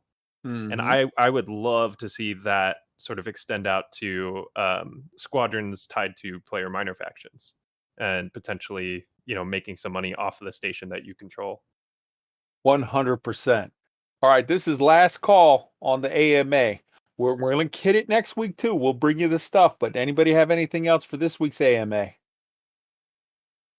All right, I want to end this segment by saying that, again, I give a huge salute to the community management team for doing this. I think it's an awesome idea. I did notice there was 12 pages in the thread. There were some questions that didn't get answered, but you know what? Human beings are human beings, and there's only so much you can see. And they said right on the thing, hey man, if you had a question that did not get an answer, feel free to bring it to us next week. We're going to do this. We'll be here next week. We're going to do this every week. I think that's awesome. I think that's beautiful. Big salute. And hopefully this continued engagement will open up more of a line of dialogue of not just them telling us stuff. Community managers telling us stuff is great, and that's awesome, and we always love it. But it's just as important, the other side, for us to tell them stuff and for them to see, like, hey man, this is what everybody's sort of, this is coming up a lot. Everybody's hitting this, everybody's hitting that. And they ask questions, and maybe it gets to the back end, it gets to a dev, it gets to somebody, and that starts an idea percolating or a conversation, and that's a beautiful thing. So let's look for more of that. All right, next up on the forums, we had, next up is the GALNET articles. Roy, why don't you run us through those? Yeah, there was 5 articles in the last week. First up on the 23rd, we had commodity prices affected by market volatility. So this was the in-game explanation for why, for example, mining prices might be changing. I thought this was really clever. They didn't have to make these balance pass changes be a part of lore, and they chose to, which was extra work, and I just think that's great. It's just another layer of immersion that these changes are recognized within the lore of the game, and not just something happening on a server and talking about it on the forums and so forth. Right on. November 21st, Core Dynamics bids to purchase Lakon Spaceways. Interesting. The one thing I thought about after reading this was, does this mean maybe that does this herald some new designs coming in the Chieftain, Challenger, Crusader lineup, perhaps? I don't know. That's just sort of a random thought, but I think this maybe suggests there's something going to be shaken up a bit in ship designs, or maybe this is leading to some lore explanation for new ships. I definitely like where you're going with that, but I'm going to make a little adjustment here and say they said it. I called this before I even read it because I was working, so I was driving, and I just saw a thing saying, hey, there's a new Galnet article that says that Core Dynamics might buy out Lakon. And immediately I literally said, right off the bat said, Vodal, SRVs. This right here is the shit, because the whole point was, if you remember, about a year ago, Lakon bought out Vodal. Core Dynamics bought out Vodal, and Vodal was they were the only licensed developers, makers, manufacturers of SRVs. And they had always stated, we're only going to do the one design, the Scarab. We have no interest in doing other stuff. Now, to me, when I think Core Dynamics, I think combat. When I think Lakon, I think tractors, trucks, mining, all kinds of stuff. And so if this is a in-game lore friendly in-universe idea for something along the lines of, say, oh, we're going to start introducing this tank style SRV, and we're going to have over here this big old, dump truck SRV that you use for mining or whatever, scavenging or whatever. Like, there's so much there. And the fact that when I later went back and read the article, it says in the article, it mentions Vodal. They're putting it right out there for us. And the other thing, the last thing I'm going to say real quick before I toss this one back is, Core Dynamics makes big stuff, and Lakon makes some trucking stuff. And if you put big and trucking together, you get Panther Clipper. Don't say it too loud. All right. Tweaked. You had some thoughts. Oh, sorry. Baize first, then Tweaked. We can try and talk over each other if you'd like to. Yeah, my thoughts on it are actually, I hope that it leads to new ships, but I feel like it's actually going to lead to, and I've heard this theory a couple times, lead to a bidding war between Gudamaya and Core Dynamics, and gonna drag the Alliance in on the sort of conflict going on between them two. I would love to see some new ships, and I feel like if Core Dynamics takes hold of Lakon, we hopefully, cross fingers, will get something similar to the Alliance lineup, but with large Core Dynamics looking features. Oh my God! What if Core Dynamics hopped in, did a redo on the Type 10, and made it something that wasn't crap? Oh yeah, that'd be great. Tweet. Hop in on your thoughts. Well, the first thing I thought, it's like you, when I saw this article, was Vodal. That's what stood out to me, because Vodal are the only ones that made SRVs, and I think we all on this show have been saying we believe we're going to get new SRVs with the Odyssey drop. So boom, there's our lore reason for getting them in a couple months. I love that idea. The other thought I had, though, is being as they do make a lot of the Alliance type ships, maybe just maybe we're finally going to get a large Alliance ship in this game. We have we have the cutter, but we don't have a large Alliance ship yet. So well, I mean, so we have two. We've got the Type 9 and the Type 10, and the Type 9 is your trucker, and your Type 10 is your not good at anything.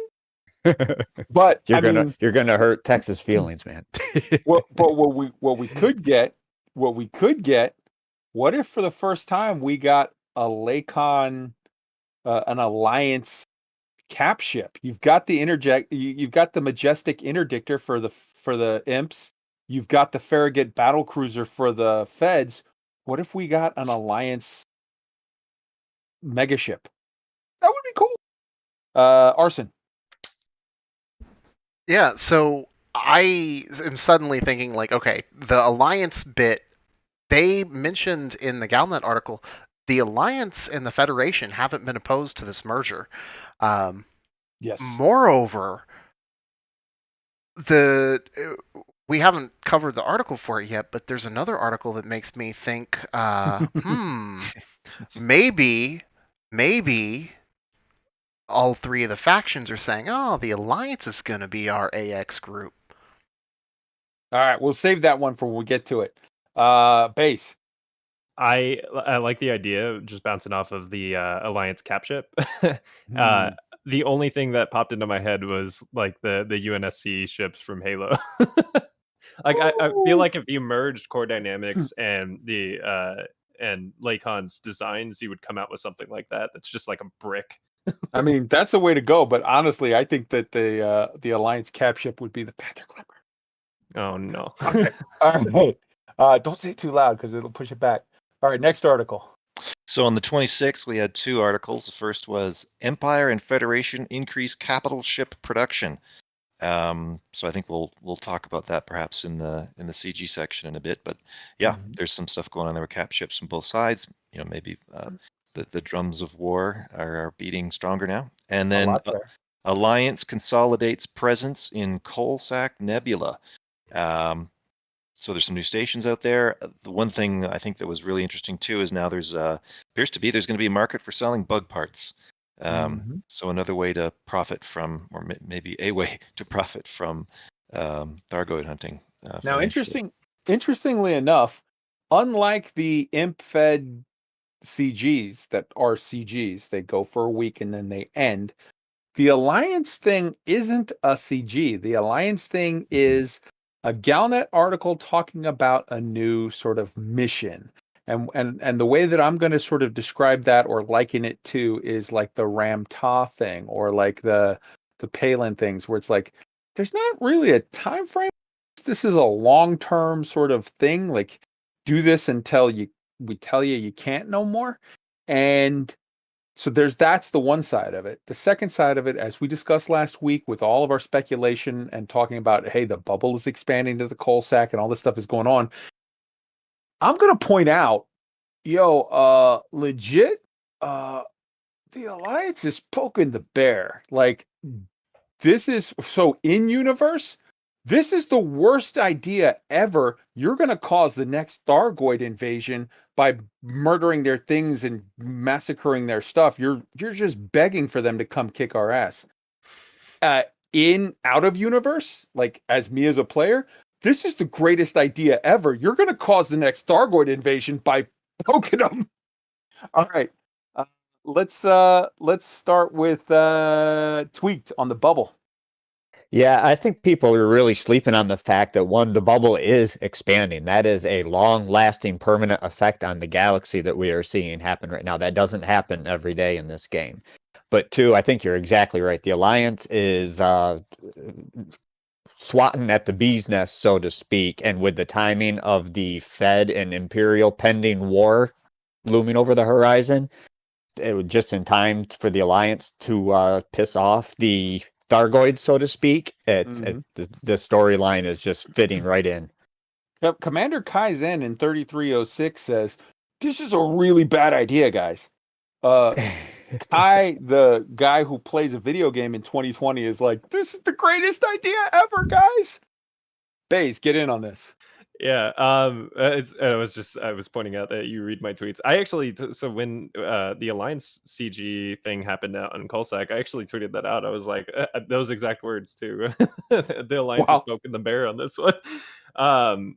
And honestly, I think so. So I actually thought during the Enclave Interstellar Initiative that they were setting the Witch Head up for failure. Like they put an engineer out there to give you a face and a name, to somebody to get attached to. They put some stations. I thought they were going to let it burn, not just damaged stations, but like destroyed stations. Wipe it off the map. Yeah. And I think that's what the Alliance is leading to here, possibly with the Coalsack, maybe with their next move. It's hard to say, but I think they're going to set something up and the Thargoids are going to completely take it down. Unrepairable. I dig it. I'm digging where you're going with this. Arson, get in on this. I know you love the Alliance. Let's talk about it.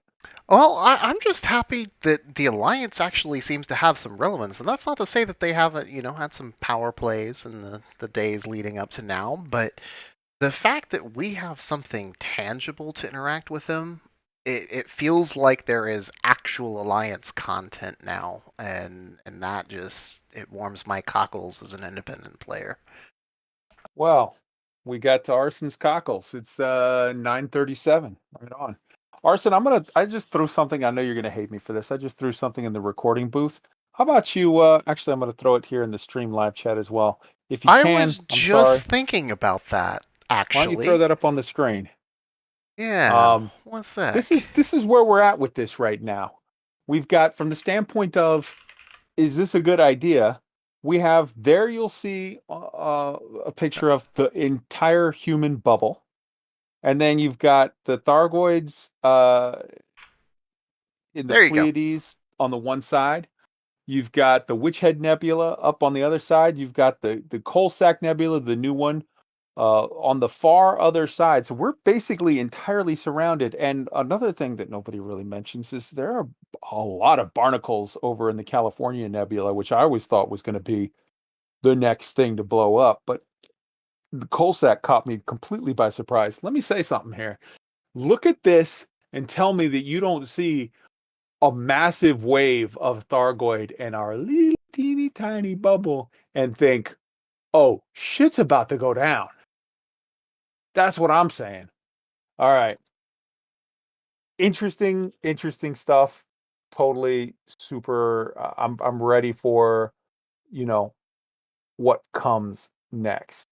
And you had one more article, Roy. Yeah, and actually, this conversation is leading right to it. The Shadow of War. Some basically talking about some saber rattling from both sides, but perhaps also foreshadowing what you're just alluding to there. Senator Denton Petraeus announcing the withdrawal of funding for Aegis. I wasn't sure if that meant that perhaps the guard could be down and everyone's focusing on each other. And holy crap, here comes the Thargoids. Yeah, man. How about Baize? Get in on your thoughts on the barnacles in the bubble. So this is kind of it's a tinfoil theory, but with the proximity of just where we found barnacles, I'm a little surprised that there hasn't been any discovered in the bubble now or potentially in the future, because like the Pleiades is not that far. Coalsack Nebula is not that far. Sure, Witch Head and California Nebula are a little far out, and they are in nebula, so maybe that has something to do with how barnacles grow. But I would be a little surprised if we didn't find something in the bubble here pretty soon. I think we keep poking them. We're going to definitely find them in the bubble pretty soon. Arson, Aegis funding. What do you think? Yeah, so I kind of hinted at it a little bit earlier with the whole merger of the two corporations for the shipbuilding. But the political situation, Aegis losing its funding, that is a huge indicator of maybe that war is getting a lot hotter than we might see on the surface right now. We've got a bunch of capital ships. Five new capital ships are attempting to be commissioned on each side of the war for the Fed and Imps. And the Alliance is major ship manufacturer is merging peacefully with the Federation's major ship manufacturer. This is, for the record, good stuff. It's not happened yet. It's just a potential. It's round one has been not opposed, but it hasn't happened yet. I like the idea. Who was it? I think it was Baize said something about we might end up seeing a bidding war. What if Gutamaya comes in next week into the story and says, no, we want to merge with Lakon? That could be cool too, a back and forth. And let me tell you something. Is it just me? Everybody in the chat, tell me what you're thinking. And you guys tell me what you're thinking. I'm looking at this story playing out, and I'm looking at a brand new cracked bottle of Dragon's Milk.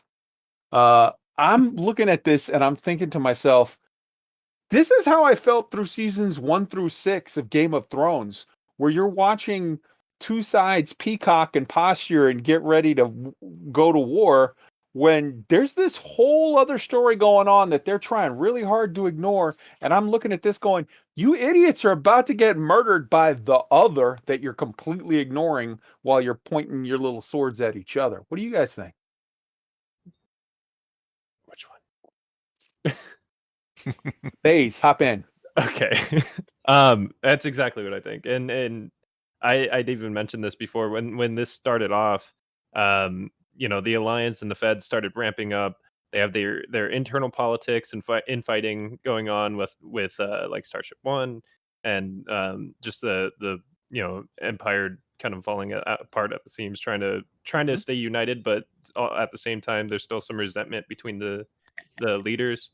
The Alliance is out there being the watch, right?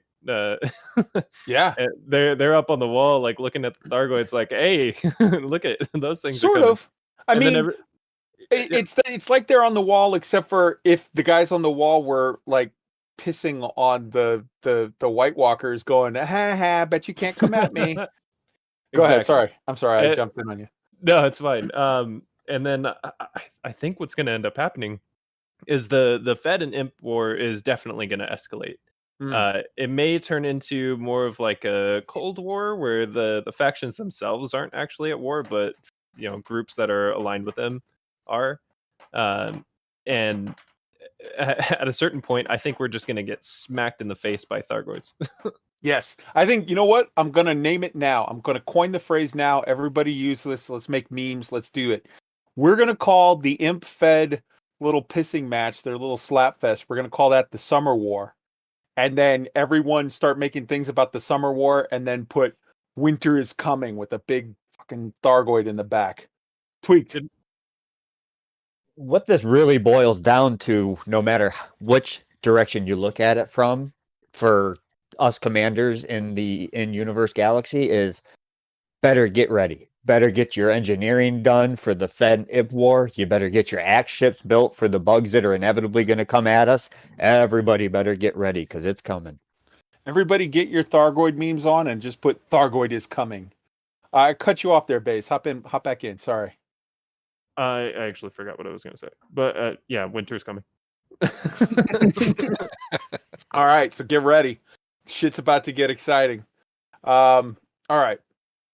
So next up, we got the actual community goals. Let's first off, we got to do an addendum to the previous week's community goals where everybody was like, yo, bro, I didn't get my second FSD. What's up with that? Well, I reached out to Frontier and got a response. Monday morning, early in the morning, not so early, Englandy time, Bruce responded like, hey man, for anyone passing on their queries or concerns about the FSDs, it's coming. We just processed it right now, so it's coming out there. And it did. We got our second one, and I'm very, very happy. I'm going to reiterate, man, the AMA had shit on this. The forums have had stuff. People have been saying it on shows. People are like, I'm mad because Frontier said they were going to give this award to the top 25% of players, and then they gave it to 75% of the players. Fine, Jesus, you need to fucking chill. Like, why are you being so petty that you're going to be mad that other people got stuff? Frontier gave everyone that they said they were going to give a reward to, they gave them the reward. And then to be nice, they gave it to 2/3 more extra people. They were like, okay, here, have whatever. Would it have been optimal for them to say right from the very beginning, we're going to give it to the top 75? Okay, yes, but they didn't cheat you. They gave you everything you were promised, and then more so. They gave it to more people. No one has the right to be mad. You can have the right to go like, man, I would have made a different decision. Okay, I get that. But like, don't be so salty that you're going to begrudge them being nice to extra people. That was a kindness.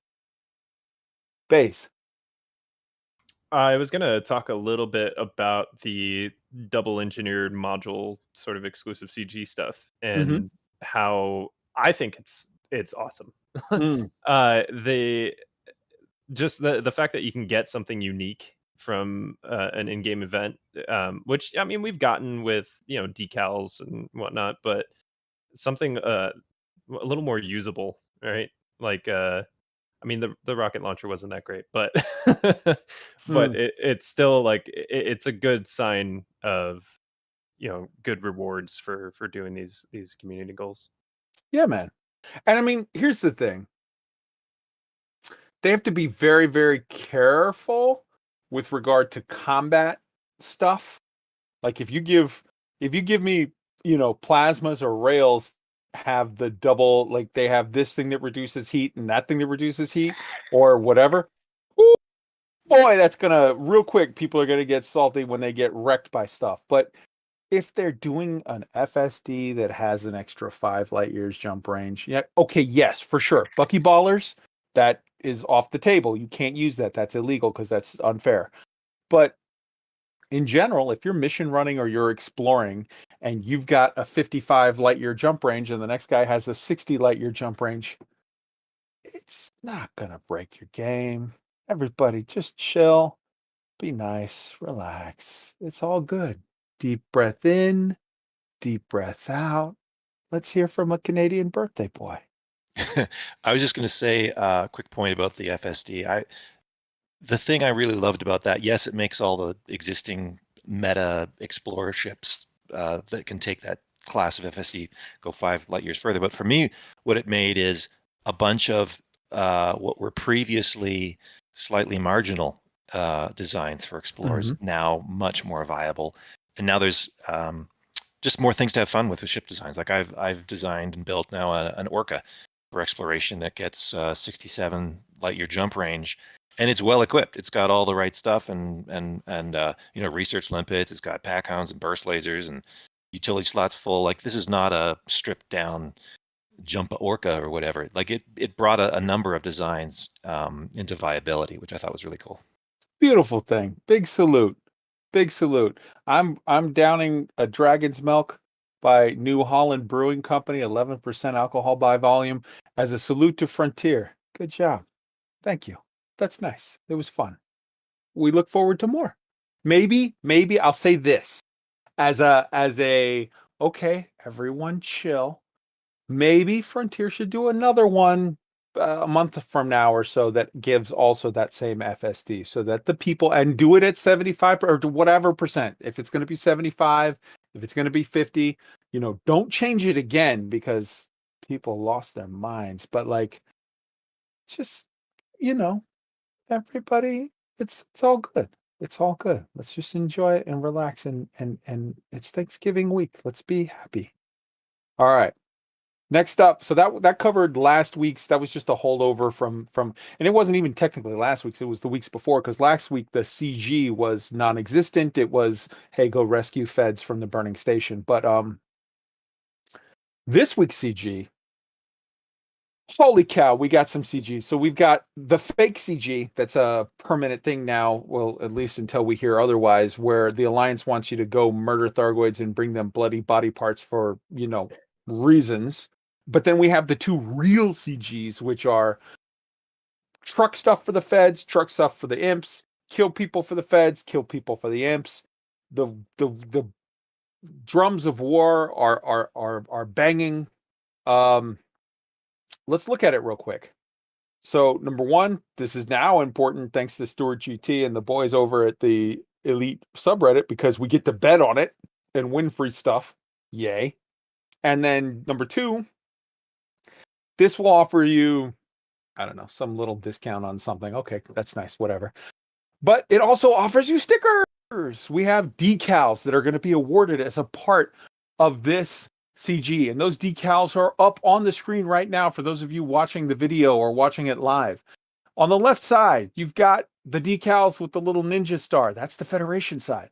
On the right side, you've got the decals with the little fried chicken. That's the Empire side.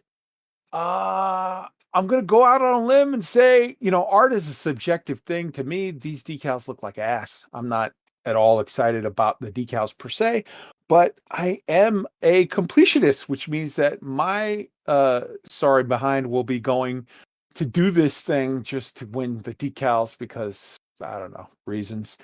People in the top 75% will get decals. The fact that it looks like it's, I'm partially colorblind, but I think that this is what we're seeing is like gold, silver.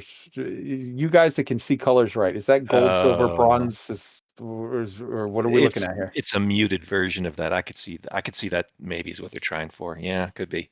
All right, so somebody that's not colorblind, boy, maybe whatever. But like, what we're seeing here is four different variants for each side of the same thing, and it basically looks like a eagle with a wrench with either the ninja star or the fried chicken over a planet and in different brightnesses. I don't particularly find this exciting, but I have a mental illness where I have to collect them all like a Pokemaster. So Arson, get in on this and talk about the decal variants. Yeah, I'm just gonna rarely, you know, here's a little bit of my salt. Why is the logo design for decals damn near identical for the Federation and the Empire?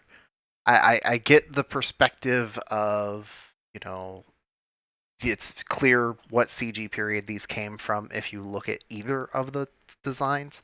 Mm-hmm. But what? No. Mm-hmm. So it is what it is. There's the thing. Go and do the thing. People will do the thing because there's a sticker, and even if it's a bad sticker, it's a sticker. You're talking to the guy that's got a Golconda sticker. Yeah, we're gonna do it because reasons. But more so, lately I've been accused by many people of being a Federation fanboy because I've been saying screw the imps. That was just because they were doing wrong. They were specifically actively attacking non-combatants. They were trying to do a pogrom where they were doing human rights violations on people just because, oh, well, you were this, you're a Marlinist, therefore you're a terrorist. No, Marlinist is to terrorist as Islamic person of the Islamic faith is to Islamic extremist terrorists. It's a 1 in a million of that group. It's not all whatever. Not all Christians are guilty of the Crusades. Not all Muslims are guilty of Islamic terrorists. Not all Irishmen are guilty of, bombing stuff as the IRA or whatever. You have to draw a line between the peaceful people that believe in a doctrine and those radical terrorists that want to blow people up. Those are very, very different things. Commander Baize, hop in. I was just gonna say that was a solid Kermit voice. I'm not sure why the Thank you. Imperials are Kermit, but it was really good. I work on it. I mean, I spend 8 to 10 hours a day really just working on that. Just looking in the mirror. It's not easy being green. Yeah. All right. So, but in this case, where I have been accused lately of being a Federation fanboy because literally the CG was the Empire are attacking peaceful citizens. Do you want to defend those citizens or do you want to help them, murder people? I've been on the favor of the Federation side just because it's like, I'm not in favor of killing non-combatants. I am a strong believer of the fact that you should kill all the people that need killing and no more. And in this particular case, I'm not going to be on either side because the Federation, this is not a situation of one side is committing war crimes and the other side is defending its borders. This is a situation of two sides are now being pompous jackasses that are gearing up for a war that shouldn't happen when they should be focusing on defending humanity from the Thargoid threat. So, yeah, I'm going to run just enough to get my stupid stickers for the Federation. And then I'm going to go run just enough to get my stupid stickers from the Empire because nobody is clean here. Everybody is bad. So I'm going to be a mercenary and get my stickers. The end. Baize, hop in. I didn't even. Okay. I was gonna say a lot of Elite, and actually this is kind of how I feel about the Thargoids as well. A lot of Elite is kind of like this moral gray area, right? Mm-hmm. Like none of the factions are all good. None of the factions are completely evil. So yeah, I concur with your point. I agree. I mean, that's solid storytelling. Storytelling for 5-year-olds is there's a guy in a white hat and he's awesome and loves puppies. There's a guy in a black hat and he murders puppies because it's fun. It's like, no, that's not how life works. Nuanced, real stories. If you look through history, if you look through American history, we're guilty of a lot of bad things. And we're also get credit for a lot of awesome things. Like life is more nuanced. Grown-ups look at things and say like, yeah, there's, what's that song? Remember where it's like, there ain't no good side. There ain't no bad guys. There's only you and me and we just disagree. That's how real life works. There's not a good side and a bad side. There's quite often just people that think they're doing the right thing that have different motivations, All right. Sorry. I think I took a weird turn there. The crowd enjoyed your singing. So yeah, I was gonna say that was pretty good. Beautiful. Thank you. I'm a little drunk. All right. It went perfectly in line with the conversation. Actually, good stuff. Beautiful. All right. So next up, we get to we did the decals. We did the Frontier AMA already. We covered it. It is what it is. There was good stuff in there. We hope for more next week. We'll see. Next up is Frontier tweets. David Braben continued with his savage tweets about the ASP Nomad in Star Citizen. Let me tell you something. I'm just going to say this right now. I played a little Star Citizen this week. I am a citizen of the stars. I am also an elite commander. And I will say this, I know Elite is actually, or Elite Dangerous is actually hosting us. So they're showing us right now, which they probably wouldn't like me talking about the fact that I played some Star Citizen, but I'll say this anyways, just because honesty is good. The more I play Star Citizen, the more I say, man, this is cool. And it's got a lot of neat stuff. And, I really love Elite Dangerous because it is way better than the buggy crap that I have to deal with in Star Citizen. I like Star Citizen for the potential that it has, but to me, I see Star Citizen as like that hot girlfriend that your buddy has that you think, wow, she's incredible. And then you spend an hour in the car with her on a drive somewhere and you're like, wow, I really love the girl I got at home because she's way less annoying than this chick. Like, there's so many bugs. Oh, sorry. All right. Does anybody else have anything they want to get in on the tweets? The David Braven posted, like last week he posted a tweet where he was like, oh, that's interesting. And then he posted this week another little winky thing where he's like, well, if you really look close, there are some differences. Wink. It's like, no, you guys straight up jacked the ASP and put it into Star Citizen and like, naughty, don't do that anymore, or we'll come after you for, what is it lawyers call? They call it trade dressing. That's what they call it. Yeah. Is that for lawsuit salad? Yes. Trade dressing is what you call it if it like so like legally nobody else can make a Coca-Cola bottle, because if you make it that shape with that has that rivets, you'll get sued because Coca-Cola says that's trade dressing. That's our thing. We copyrighted it. You can't make that. They put an ASP in Star Citizen. Like, let's be honest. Just maybe stop with that. Just ASP in front of things are very cool, but you gotta invent it in order to be able to do it. Or pick a better ship. Fair point. All right. Next up, we've got the Elite Week race news. So let's start right off the bat with our Speed Bowl for recap. Arson, Roy, myself, and Swordsmith 95 went down together and we did some speed bowling. We had some fun. I think of all of us, I think Arson or Roy did sort of the better of the runs. I did some good runs, but like I had some runs that would have been whatever, but Roy actually submitted. I didn't submit because I was like, hey man, I'm just having fun. We're doing things. Let me tell you something. Number one, speed bowling is harder than you think. It is a whole different thing.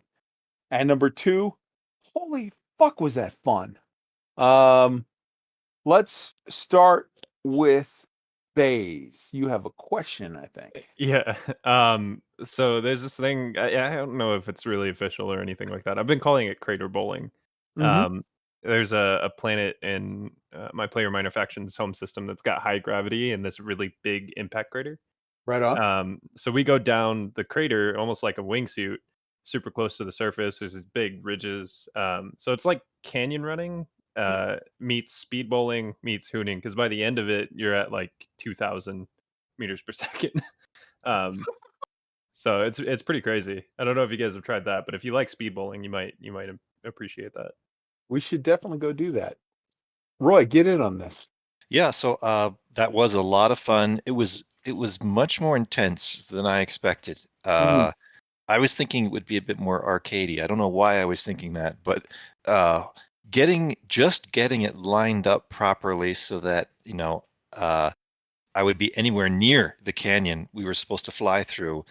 That took a lot more practice than I thought. I think I did maybe six runs before I was even getting into the right, within 5 kilometers at the end of the run of where I was supposed to be. And my goal was simply to qualify, to get within, because you had to be below 2 kilometers height and within 2 kilometers side to side. And for the altitude, the closer to the ground you were, that counted as another score, as a ranking, a sub score, I guess you'd say. And I had that one run that managed to qualify, and I was I was thrilled to see that I didn't get pushed completely off the 40 commander leaderboard. So I managed to squeak in near the bottom. But it was so much fun. I just love that. It was a great time. Dude, you had a hard time. You're talking to the idiot that showed up without the scanner thing. What is it? The probe surface? Surface scanner. probe You didn't have thing? the surface scanner, yeah. And so I had to first shipped a probe out there and was told, oh, it's going to be 4 hours till it gets there. And then came back after watching a movie and found out, oh, there's a fleet carrier over there that's got probes. And it was a whole thing. Yeah. It was a whole thing. For sure. Much love to Primetime. Arson, you had a thing about Speedball. Yeah, it was definitely fun. I enjoyed it. I did find it's really not for me. It was a lot harder than I anticipated. I have to agree with that sentiment. I didn't even place on, like, I didn't submit my time mainly because I looked at the leaderboard and I was like, yeah, no, I'm not even close. But some of the speeds were insane. For me, the thing that was the hardest to swallow was the end. When you're starting to get towards the end and you get closer and closer to the ground, the excitement level goes through the roof. And then, you know, it's like, okay, holy crap, that just happened. The first time I totally wrecked out. I died. I got so excited that I completely forgot to brake, turn on flight assist, and all that stuff, You know what? and cratered. I didn't die once through the whole thing. I did like 4 runs that qualified. I actually got within the 2000 and 2000. 2000 from the target, 2000 from the ground. But every time that I did it, I was so embarrassed. I was so bad at coming in at the right way that I ended up getting within 2000, but doing it by like doing a weird sort of U-turn, like around the target. Because like I suck at actually getting to where I'm supposed to go. So now I took a Fed Eagle named Sanderling's Pride because it's the Fed Eagle that the build that Sanderling gave me. And oh my God, like it's super maneuverable. And I'm not sure that's good for speed bowling because if you suck at driving, like, I mean, I think if you're a great pilot, that's awesome. If you're not a great pilot, P.S., I'm not a great pilot. Holy shit, is that hard to do? So yeah, I came in every time. I never once crashed, but I came in every time at this weird, like, I was doing some Asian driving where like I circled the place I was supposed to be and eventually made it to sort of within the range, but at that point I was backwards. Baize, you have a shout out you want to make. I was gonna just say, like, shout outs to Primetime Casual, man. He's the founder of speed bowling from what I understand. And it's super fun. And I noticed you mentioned Sanderling also, and Sanderling's awesome. Oh, I mean, just 2 of the world's most awesome hooners. And there are others as well. And now I'm watching Arson spin like, holy shit, dude. I've had way too much to drink to see that spin without it really being bothering to me. Yeah, Sanderling. I fucking love that. That guy is nuts. Dude. Yeah, he is an awesome guy. And also too, if you ever come over to the Elite Week Discord sometime and hang out when Sanderling pops in and we just go to a jukebox channel and we play like awesome like rock music while we do really stupid things in ships. It's a load of fun. But Primetime Casual, God damn, you fucking awesome, crazy German. I love you, dude. You are one of the bright lights of this game that, like, Primetime Casual, whether he's hooning and doing the stuff with Speedball, or whether he's doing his awesome, very awesome Primetime Casual's Guide to the Galaxy, which if you're not, for everyone right now, go to YouTube, go to Primetime Casual, like type in Primetime Casual, and then subscribe to his channel. His Guide to the Galaxy is amazing. His taste in music is fantastic. He even did a thing a while back where he filmed himself like eating chocolates or some shit, and it was like, I dig you, you crazy little fucking German. Big salute. I love you, dude. You're awesome. And the fact, like, he's a very, very chill, cool guy in real life. Like, I told not Arson, Roy. Again, I'm a little drunk. I told Roy, like, hey, because Roy was like, oh shit, I didn't follow all of the rules with my submission. Because we were all filming and we all did the same thing. We filmed a run. You look over to the right panel to get your name. You're at 0 speed. You're within this, like under 200 kilometers up. Kilometers, yeah. Yada, yada, yada. You follow all the rules. We did all the stuff. But we all forgot the part where you're supposed to first look at the galaxy map and then show System the map. date and time, Yeah. whatever. System time, date and time thing. And then like, oh, this is official. So Roy, like none of us, the rest of us just did it for funsies and for the camaraderie of the Elite Week group. Roy actually was like, man, submit my time. I think I did good on this run. And like you did, and you didn't have that date and time system map thing. And Primetime was like, dude, you're not in the top 10. It's okay. Here, come. We accept your thing. He's just a cool guy. And so I love him. Yeah, that was cool. Baize, you had a question? Yeah, do you guys know what the results were? Like who was... Oh, yeah. Oh, yeah. Hang on, I can pull it up. So the top people were like, I think they might have actually hit 99% of the maximum possible speed. So the winner here, let me open this up big enough. Phoebia in a Viper named Sharona. Viper Mark III is definitely the one that's the meta, yeah. Yeah, that's the meta. 3660 was the speed, and the altitude was 0.048. So I think that's 4.8 meters off the dirt. Jesus. Which is crazy. He was low enough. He was low enough that, if you pee, you have to worry about it splashing. Yeah, it's I was way down the list I came in like 36 at a speed of 3396. But he took your run. And I was in a Cobra Mark IV. I was looking for maybe this is the one good thing it's useful for. I'll give you this. It glanced off the ground 3 times in a row and survived. So there was that. It's a pretty beefy speed bowler ship. Maybe not the fastest, but it was pretty chunky. And you did a run in your Beluga or Orca, one of the I did two, a run in the Orca as well. and it wasn't as good. So No, the Cobra it wasn't as good. Yeah. Yeah. We had a great time. It was awesome. Here's the thing.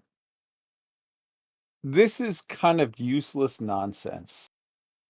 But man, is it fun. And that's what video games are supposed to be, right? So like we had so much fun. I want to give a big salute to Primetime Casual for making this thing. It's the truest, the esprit de corps of Elite is let's do some nonsense and have some fun. All right. Absolutely.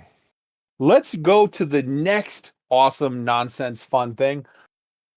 Arson, why don't you get us started on the play the trailer for the Scarab SRV Mastery Championship.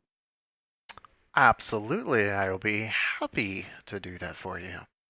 There up on the screen is the schedule for it, where it shows all the different things. There's different events. Basically, what you're going to see here is in the intro is like, here's the trailer for it. This is a multi-discipline series of events where you have, climbing up walls and doing canyons and doing this maneuver and doing that maneuver. It's all of the different possible things that you can do in an SRV. Go.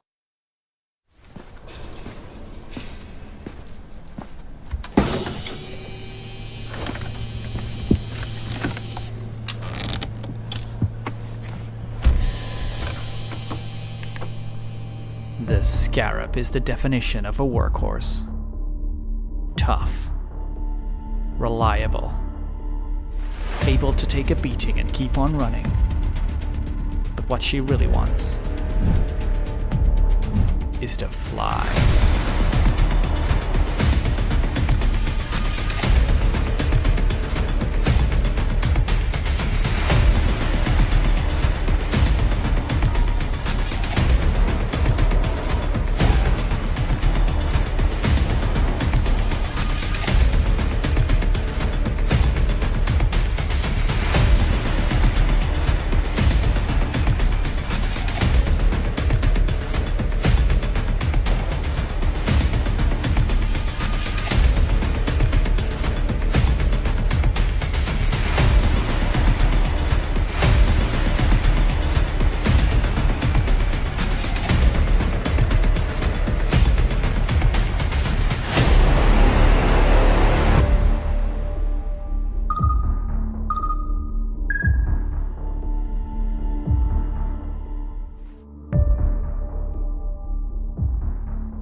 All right, right off the bat, we've got so we have the schedule that we just showed you on the screen. You just saw the trailer for it.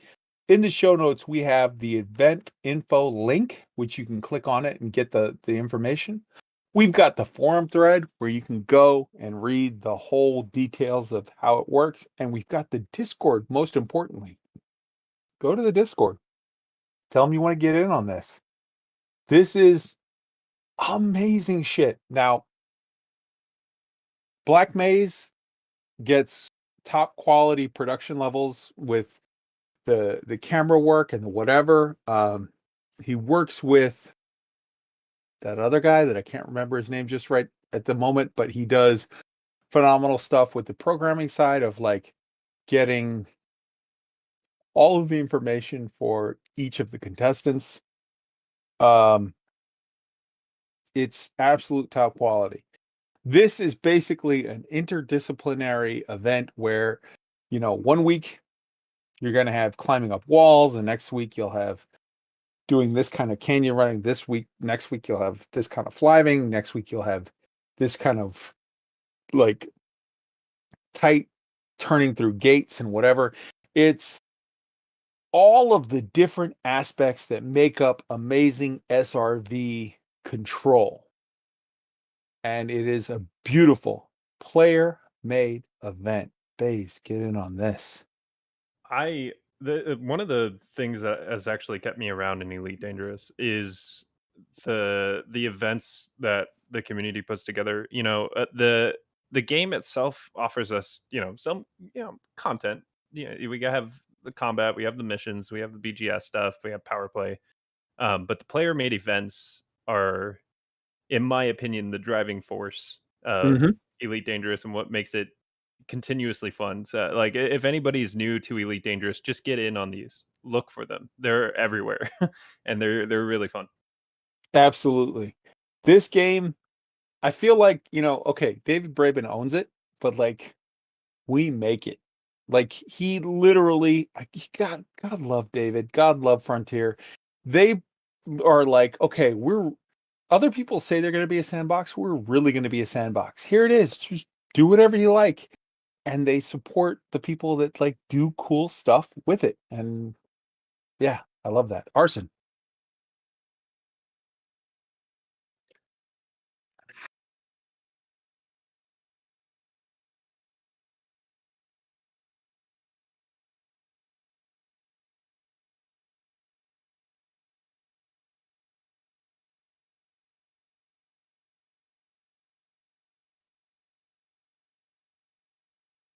Are you muted? The chat's saying mute. I'm wondering if...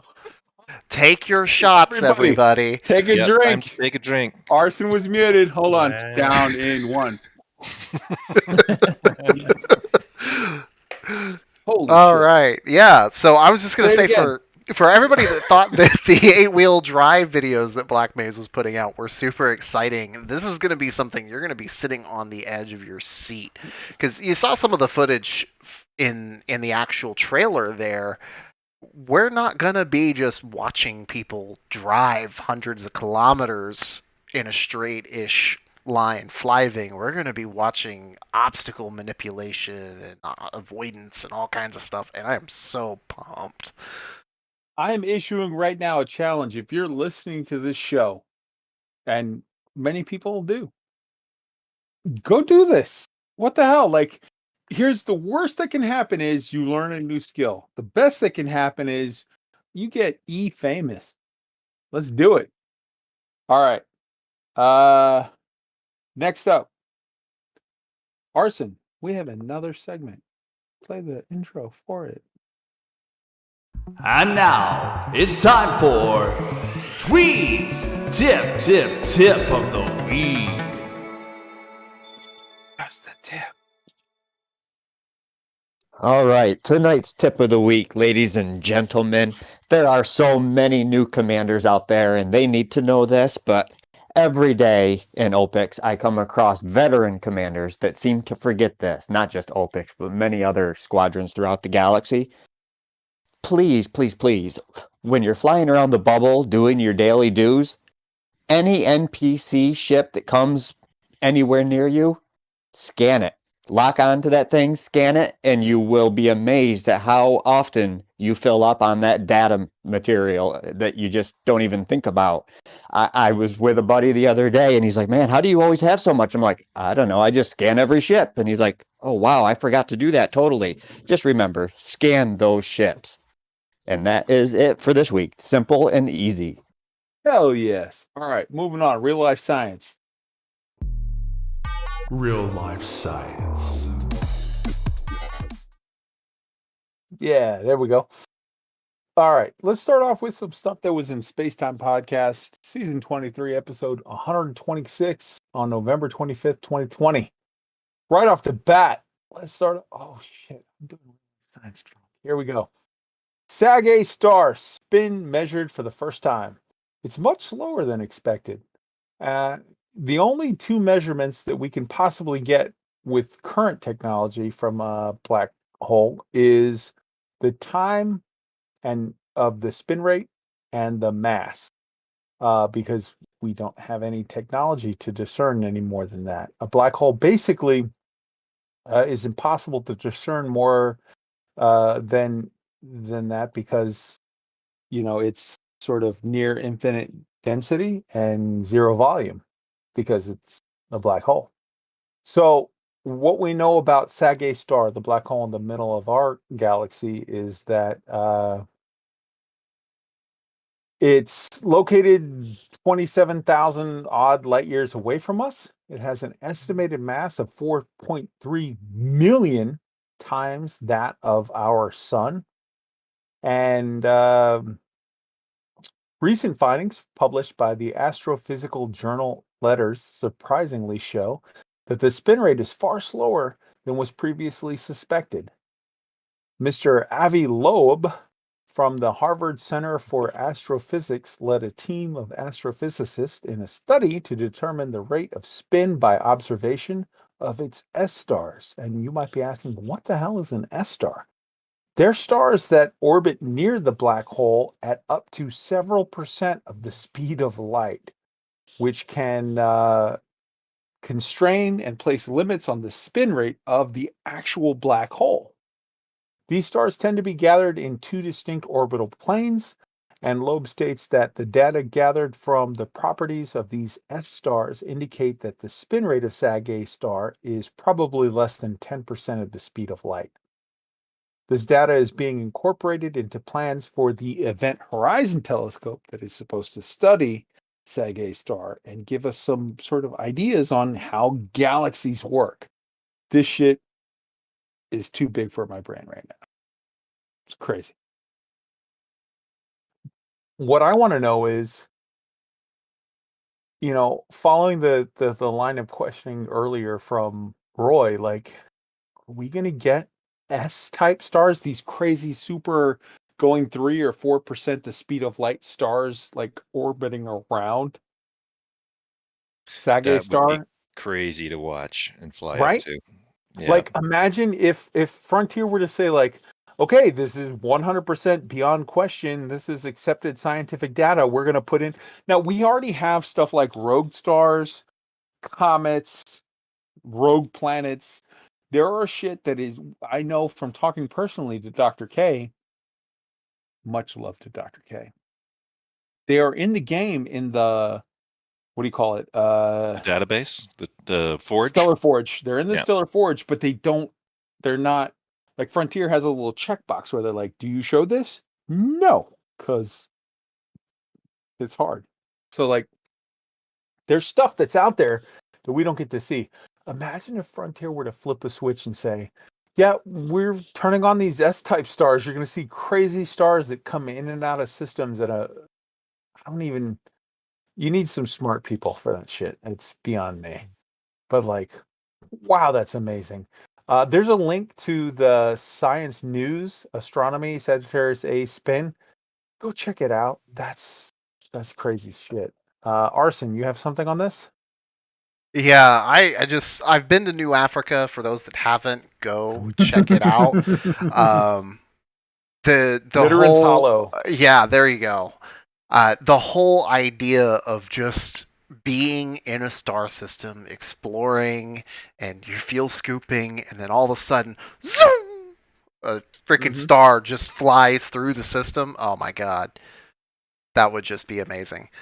And crazily enough, the S stars, they actually changed their like certain aspects of their, what do you call it? Their stellar makeup. What they do based on where they are. Like it's crazy. Wow. I don't know how you make that work, but holy shit. All right. Next story. We got Europa glows in the dark. So the Jovian moon, which means it's a moon of Jupiter, is now thought to glow in the dark, and it's probably got a blue-green glow, according to NASA JPL Pasadena laboratory. This is caused by Europa being bombarded by electrons from other radioactive particles from Jupiter, and they interact with the magnesium sulfate ice shell that surrounds the planet, moon, completely covering the water world that lies with its depths underneath. So basically, Europa, and that's from, everybody take a drink, it's from 2001, 2010, all those planets belong to you, but stay the fuck out of Europa. Mm-hmm. It's a moon of Jupiter that has a hard ice shell of basically very, very similar to like those, what do you call it? Epsom salts that you put in the bath. It's this sulfate material. So it's got a hard ice shell underneath an absolute complete water world of a moon. And underneath that is the planetary rocky core. Roy, do you have something about Europa? I was just thinking, like, does this mean, I wonder how far into the ice shell that radiation goes. I wonder if it actually could get to the underside of the shell and be like a light source in this underground ocean. Is that a thing? I think it just hits the shell. I think underneath the shell is a different chemical makeup, but you're gonna have to talk to some NASA type dudes for that. Sir, I don't know. I'm just answering based off of what I read from the article, which was very, very cool. And there's a link to the actual article, www.jplnasa.gov stuff, in the show notes. Go check it out. Cool. Also, this week, the ESA, the European Space Agency, began an inquiry into the recent loss of the Vega rocket. Mission VV-17 ended in failure on November 17th when Stage 4 ignition failed to execute within parameters. Payload consisted of 2 satellites, the Spanish CIOSat Ingenio for the European Space Agency, that was to study the ground imaging and land levels to study environmental factors and, basically like rising sea levels, etc. The second satellite was a microsatellite called Tyrannis for the French space agency CNES, which was slated to study sprites and elves. Remember earlier I told you that was going to happen? No shit, I wasn't lying. Sprites and elves, which are apparently atmospheric electrical phenomenon that tend to occur mostly high above thunderstorms, and that they were apparently named by some researchers with quite a sense of whimsy. So basically, I guess when you get a thunderstorm above it, like high up, like almost in atmospheric levels, you get these weird electrical discharges that the scientists named sprites and elves. Crazy. Cool stuff. Twig. Yeah. Twig, tell us a little bit about the Chinese Long March rocket. Yeah, those crazy Chinese, they're at it again. A Chinese Long March 5 rocket is being prepped to land a probe on the moon. They have a mission, the Chang'e 5 mission, consists of 4 modules. Going to send it up to the moon, collect a bunch of samples, and bring it back, and it's all supposed to happen within 23 days. Didn't really say what kind of samples they were hoping to get or what we were going to learn, but more information is a good thing. So here's hoping for a successful mission by the Chinese this time around. Hell yeah, man. Good stuff. They're doing their thing, man. Arson, tell us a little bit about SpaceX Crew Dragon 1. Yeah, so it was a short and sweet one. They had a little surprise in the cockpit that some news people couldn't refrain from speaking about. Those of us watching The Mandalorian should recognize it. But you can see Baby Yoda flying around in the cockpit as their zero-G test object. Yeah, indicator. There we go. And I thought it was quite hilarious. Yeah. It's actually a NASA tradition that the crew gets to choose a small object which they put like locked away in a bag or somewhere where you don't see it, and they surprise everybody with the zero-G indicator, which, because the people in the capsule are all locked in their seats, so they're not moving around, but they unzip the little bag and let fly whatever they've got. And in this case, it was a Baby Yoda, which was super cute, and it floated around, which told Mission Control they have achieved zero-G. Yeah, totally cute. Baize. Yeah, I don't know. It's a bit of a spoiler, so I'll say. Oh no spoilers, no spoilers. Oh yeah, I guess. Who knows? I don't know. I'm not really making good judgments at this moment, so we'll go with what the rest of the crew says. Roy, let's just say this, guys. If you haven't seen it yet, and if you're a Star Wars fan, oh my God, you got to watch this week's Mandalorian. It was so good. Spectacular Star Wars. I haven't watched it yet. I'm watching it after this. Shush. Fair enough. All right, Roy. After show party. Tell us about a little bit about the rise of SpaceX Elon Musk engineering.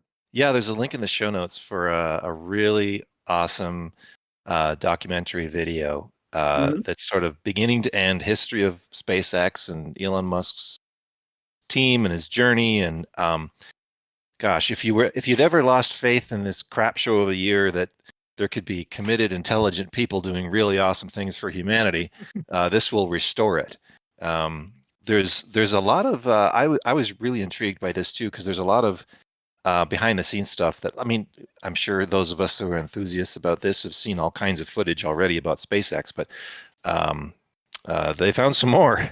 There's some great shots of the manufacturing inside their facility, which looks like you could I don't know, perform surgery on the floor, as clean as clean a place that is. And the other one I thought was really neat was, because I hadn't seen a video, because they didn't publish it at the time, I don't think, of the abort test they did, where the Dragon module sort of pulled away from the booster, and then the booster blew up, as was kind of expected, because once you take the nose off the thing, it goes unstable. But the point was that the Dragon capsule flew away properly in its abort test, and it's a really engaging piece of the video where you see it pulling away from this thing, and then the rest of it blowing up behind it. And wow, that would be a brown pants ride if you had to take that trip, but it worked properly. Yeah, that was all done. That was actually out. You could see the video. I watched it when it happened live. Okay, That I was missed months that ago. one. So maybe there's So others who NASA, like me haven't seen 100% of all the videos, but it's yeah, comprehensive. I guess is the point. Is they've very got much so. so much stuff in this video. It's just a really good feel-good thing to watch if you're a space enthusiast. So I'd highly recommend it. So NASA required that actually. Oh yeah, That was part of the mission thing that NASA said you have to do a fail. So basically what NASA said was before we give you human beings to put into, sort of thousands of pounds of explosives and a rocket, we need you to show us that if it doesn't go well, our people are not going to become a wet spot on the cement. And so, yeah, they on purpose failed a launch so that they could demonstrate our emergency escape route will work. And it worked perfectly. For the record, I just want to state, and this will, yes, I'm buzzed, but this will blow your mind if you seriously think about it. In the history of mankind, there are 4 entities that have launched a capsule into high orbit and returned it to Earth safely. Those 4 entities are the United States of America, the Soviet Union, the People's Republic of China, and Elon Musk. One of these things is not like the others. One of these things just doesn't belong. Holy He'll shit, have a dude. country soon enough. Yeah, on Mars. No, he won't. He won't, because he stated already, I do not want to run for political office, because everyone was asking him to. He said, I don't want to run for political office until it's president of Mars. I'll take that job. Thank you. Yeah. Fucking A. Talk about big dick energy. God damn. All right. Arson, you got a comment? Yeah, I just want to point out, as a Lee Young-Rui, Serious Gov supporter kind of person, Elon Musk is kind of the embodiment of the creation of space-born mega corporations, and we are literally watching the creation of that in real life. And the fucked up thing is, we're all celebrating. No. See, here, part of me says, yes, you're right. But the other part of me says, Elon Musk is not proto-Lee Young-Rui. Elon Musk is Iron Man. Where's the Come suit? on, man. He's totally fucking, what's that guy's name? Tony Stark. Tony Stark. All right. What's the next thing? The next thing was Roy Stores. Make it happen. We now return to our Inara Commanders series with Yunisaka Shiro's Unbound, Part 11, Alliance. It's an honor to meet you, Lieutenant Rhodes. Pleasure's all mine, Viscountess Langley. Please have a seat. Thank you, Lieutenant. Rhodes hated Imperials, despised their mannerisms. These people wouldn't even take a dump without decorum. Am I right to presume that this meeting is about more than just handover of Sir Vargas' ship? Asked Langley. As a matter of fact, it is, said Rhodes. I would like to offer you my assistance in apprehending a fugitive of both the Empire and the Federation, the Imperial slave Sakashiro, whom I believe Sir Vargas was looking for on behalf of your organization. I'm afraid you are a misinformant, Lieutenant Rhodes. Imperials choose slavery voluntarily. They certainly do not run away from it. It's a matter of honor. Rhodes began to lose patience. Miss Langley, we found records on Vargas' ship proving that he worked for the Imperial Slave Association. He did, but herding slaves was not part of his contract with us, I assure you. The Empire treats slaves with respect and dignity. There is no reason for them to... Miss Langley, you are wasting both your time and mine. If I jettisoned a cargo bay full of Imperial slaves into the vacuum of space right now, Imperial authorities wouldn't give a fuck, because in that shithole you call an empire, killing a slave is not considered a crime. So please, spare me this bullshit and put your Imperial propaganda where the sun doesn't shine, okay? Langley was stunned by his rudeness, but quickly recovered. She chuckled. The irony of federal authorities requesting help from the ISA to capture a runaway slave isn't lost on me, Lieutenant. It makes me wonder, is this really about bringing a criminal to justice?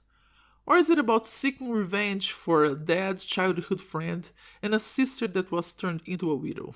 Rhodes' jaw muscles tightened. Langley spent a moment watching his reaction with visible amusement. Then she continued. I am willing to accept your offer, Lieutenant Rhodes. All right. Let's see where that offer goes, Lieutenant Rhodes.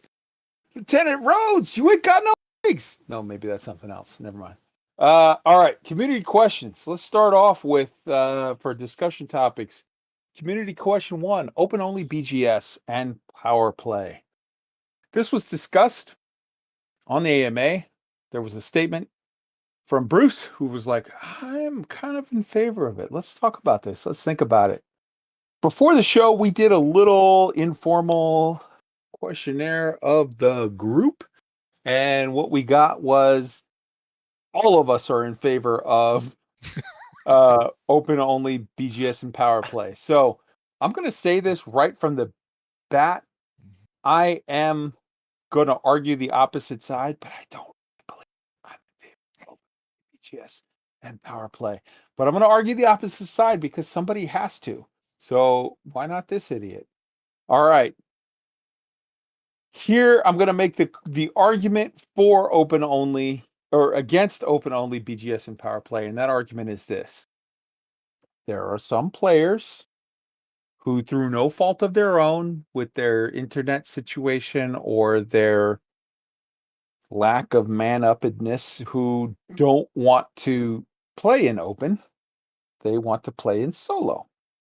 And as a result of that, they were told that they could get into all of the different things. And let's say you're a guy who totally wants to, do open, but you just have bad internet connection. And it's not fair for you to get your ability to play in open taken away from you. Here we go. Tweaked. Why is solo not fair? Okay, let me try to put this out in the easiest terms I can. Mm-hmm. If my faction is in a system and has a war, so there's, say, 3 conflict zones in that system, right? Mm-hmm. And we have 25 guys that are working it steadily and open. So that's 25 times 3 CZs. Do the math, okay? Now there's 25 guys playing in solo. You know how many CZs that brings up? 3 for every instance, which means you logistically cannot battle against people fighting you in solo because it creates so many more instances for them to get into. They can do more work than what those of us in open can do. Even with 25 guys in open, you can each only do so many CZs because you can only get in them at the same time. If the instance is still going, you can't start a new one. In solo, you do not have that problem. So it brings up so many more instances, you can't do the math to battle it in open. Not without having about 4 times the number of people that are working it in solo. That's a fair point. Arson, hop in on power play. Yeah, so I totally agree with Tweaked on that. My big thing is you've got power play, which obviously the BGS is competitive as well, but the whole thing was designed and implemented as a way to encourage PvP, but a huge majority of the people are just doing it from private groups and solo mode. And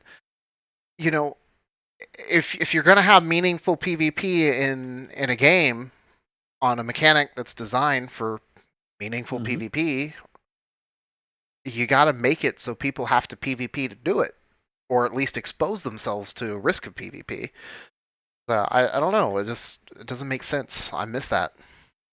Cmdr Baize. We kind of talked about this a little bit the other day, but and I don't know if this is even possible but open weighted rather than open only, I think could be another thing. I know there's some complications there, like if somebody picks up a mission in solo, finishes it, and then goes into open just to turn it in, that could be a problem. But well, they could definitely put a limiter on it where there's it basically it's like a what are those pH sticks? It's like a pH stick where like if at any point from when you accept the mission to when you execute the turn in of the mission, if the stick turns pink, like okay, well then that counts for the lower. And there are different states in the transaction tab, right? When you complete it, it actually marks it as complete. But part of the reason why solo and private group are a little tough to combat, especially when you have a player minor faction, is there. I mean, I don't like to say it, but there is bodying involved and like that can happen. Like somebody could move in and just completely decimate your BGS, all the work that you've done, not even actually playing the game. And I mean, let's be honest, if you're talking about that as a thing, the ability to do that just got way wider over the last week because you could literally create 300 accounts with throwaway Gmail accounts and free Epic and do that. All right. Go ahead. I was just going to say, and from my perspective, and this is just real quick bouncing off of the last comment, it was BGS and power play, whether you like it or not, is player versus player. It's not direct necessarily, but it is player versus player, and to hide yourself seems a little unfair. Yeah, I mean it is indirect PvE in the sense of player versus everyone, in that some people are going to be like you're just throwing your contribution out there into the stream of the multiverse, and people are going to be working with you, against you, and all flavors and combinations of that. Arson. Yeah, I just wanted to touch on the botting thing as well, since it was brought up. That is something that a few years ago was actually proven. A group did a massive amount of research where they actually successfully tracked bot accounts. And what was really interesting was that the bot accounts wind up, whoever owned them, they apparently were so confident in what was happening that eventually they did go ahead as kind of a big middle finger. They started running them in open, and it's unfortunate because we don't really have the ability to prevent that. If somebody runs a bot in solo, it's invulnerable. You can't combat that, and no amount of work is going to compete with 24/7 automated contributions. Roy. I come at this from the standpoint that to the degree that it is an MMO, this is what the game offers in terms of end game content in its complexity and difficulty and objectives. And just as in a regular MMO, I don't think people would tolerate it if some parties had the full experience and other parties could stealth, just be invisible and walk past the hard parts.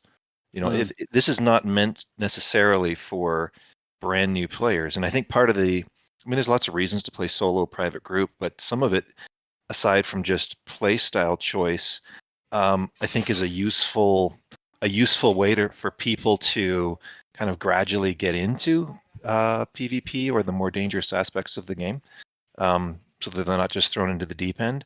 But that's more of a defensive strategy. It shouldn't be allowing them to be offensive in an end game content sense. Like that's where I think it gets abused. So if it is meant for higher level players, then it should be a level playing field and everybody should have the same rules. That's what I think. Well said, Roy. Tweaked. No, I would just also add that I do know a few commanders that occasionally, one of my co-founders of OPIX actually is a truck driver, so a lot of times he'll be out on the road, and when he's on the road, he is on his cell signal, so to speak. So have great signal, and he can't get in large parties, he can't get in big wings, or it'll crash his game. So in those instances, he will go to solo. But I think those instances are fewer and far between in reality. More people that are BGS focused hide in solo as opposed to having problems with their connections. So I do agree. Some kind of weighting of some kind is probably the best answer to include everybody, but for the reasons stated, it is a problem if a certain group wants to make it a problem. Baize? There is one other big glaring issue with like the weighted open versus solo and private getting like lower returns for their missions, which is that currently, and I like to try and approach any kind of like feature request or anything like that from a perspective of what's in the game right now. And in its current state, solo, private, and open, the only difference is that there's commanders there. There's no real segregation in those, different modes. So that kind of makes it tough to try and say weighted versus open only. So let's look at let's just, because every last person here is, because I am as well. I made the argument in favor of keeping solo mode, but let's just look at brass tacks here. Frontier cannot get out of this without screwing someone over. Okay, that's just a hard reality. Now, either you screw over the groups of players who are saying, my truck driver friend, like Tweet said, my connection is no good, I can't do this, and you're going to screw them over. You're going to hurt them. There's no getting around that. There's no avoiding that. Or you go the route of the vast majority of the players who want to have meaningful power play, meaningful BGS, and they're saying, you're screwing me over by allowing this other guy to bot in solo or to just completely avoid all of the complexities of the game that exist and get to do power play, which by its nature, the purpose of power play and the purpose of BGS is to affect the overall galaxy, but to do it while they're in cocoon mode where they can't be touched. Now, I would argue, in all fairness, I would argue that, honestly, if you have to screw over one or the other, I think making the decision to make BGS and power play open only screws over less people to a less effect. And here's why. Those people who want to play or have to play solo only because of their connection, internet, whatever, the blah, blah, blah, blah, all of the different things, they can still make all the money. They still have the same missions available in solo, and they make all the money.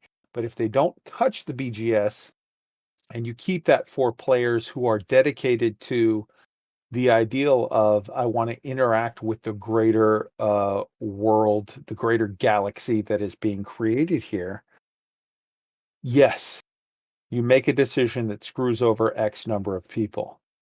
But if you don't, if you maintain it as it is, you screw over a larger number of people to a larger extent.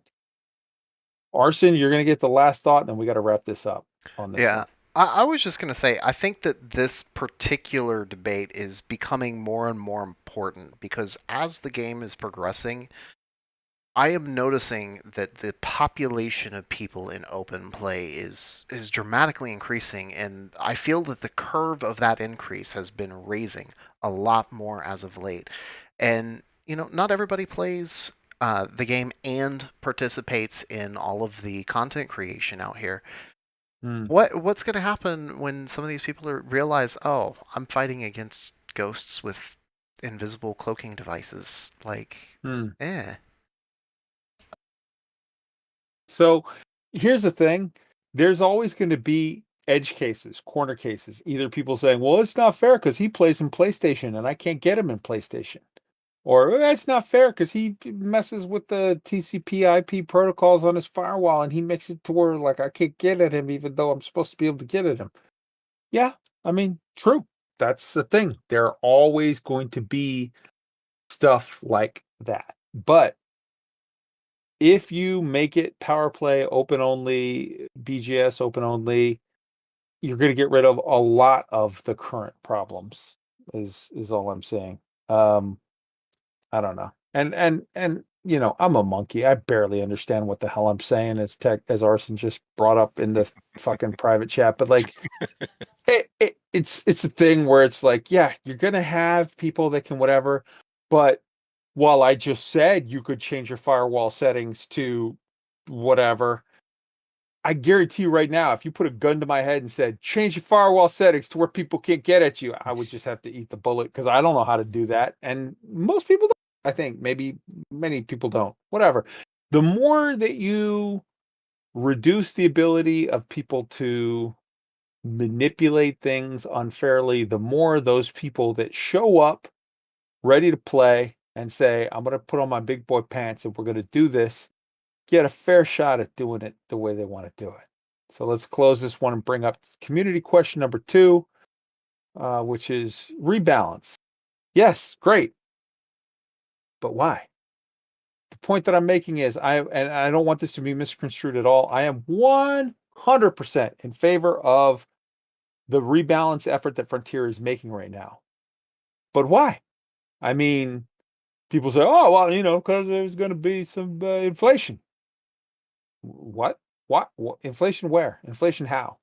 If I'm buying everything that's meaningful in this game, whether it's an ASP Explorer or a, you know, size 4 multi-cannon, everything I buy from NPCs. The prices of the ASP Explorer don't go up or down based on the market. The prices of the multi-cannon don't go up and down based on the market.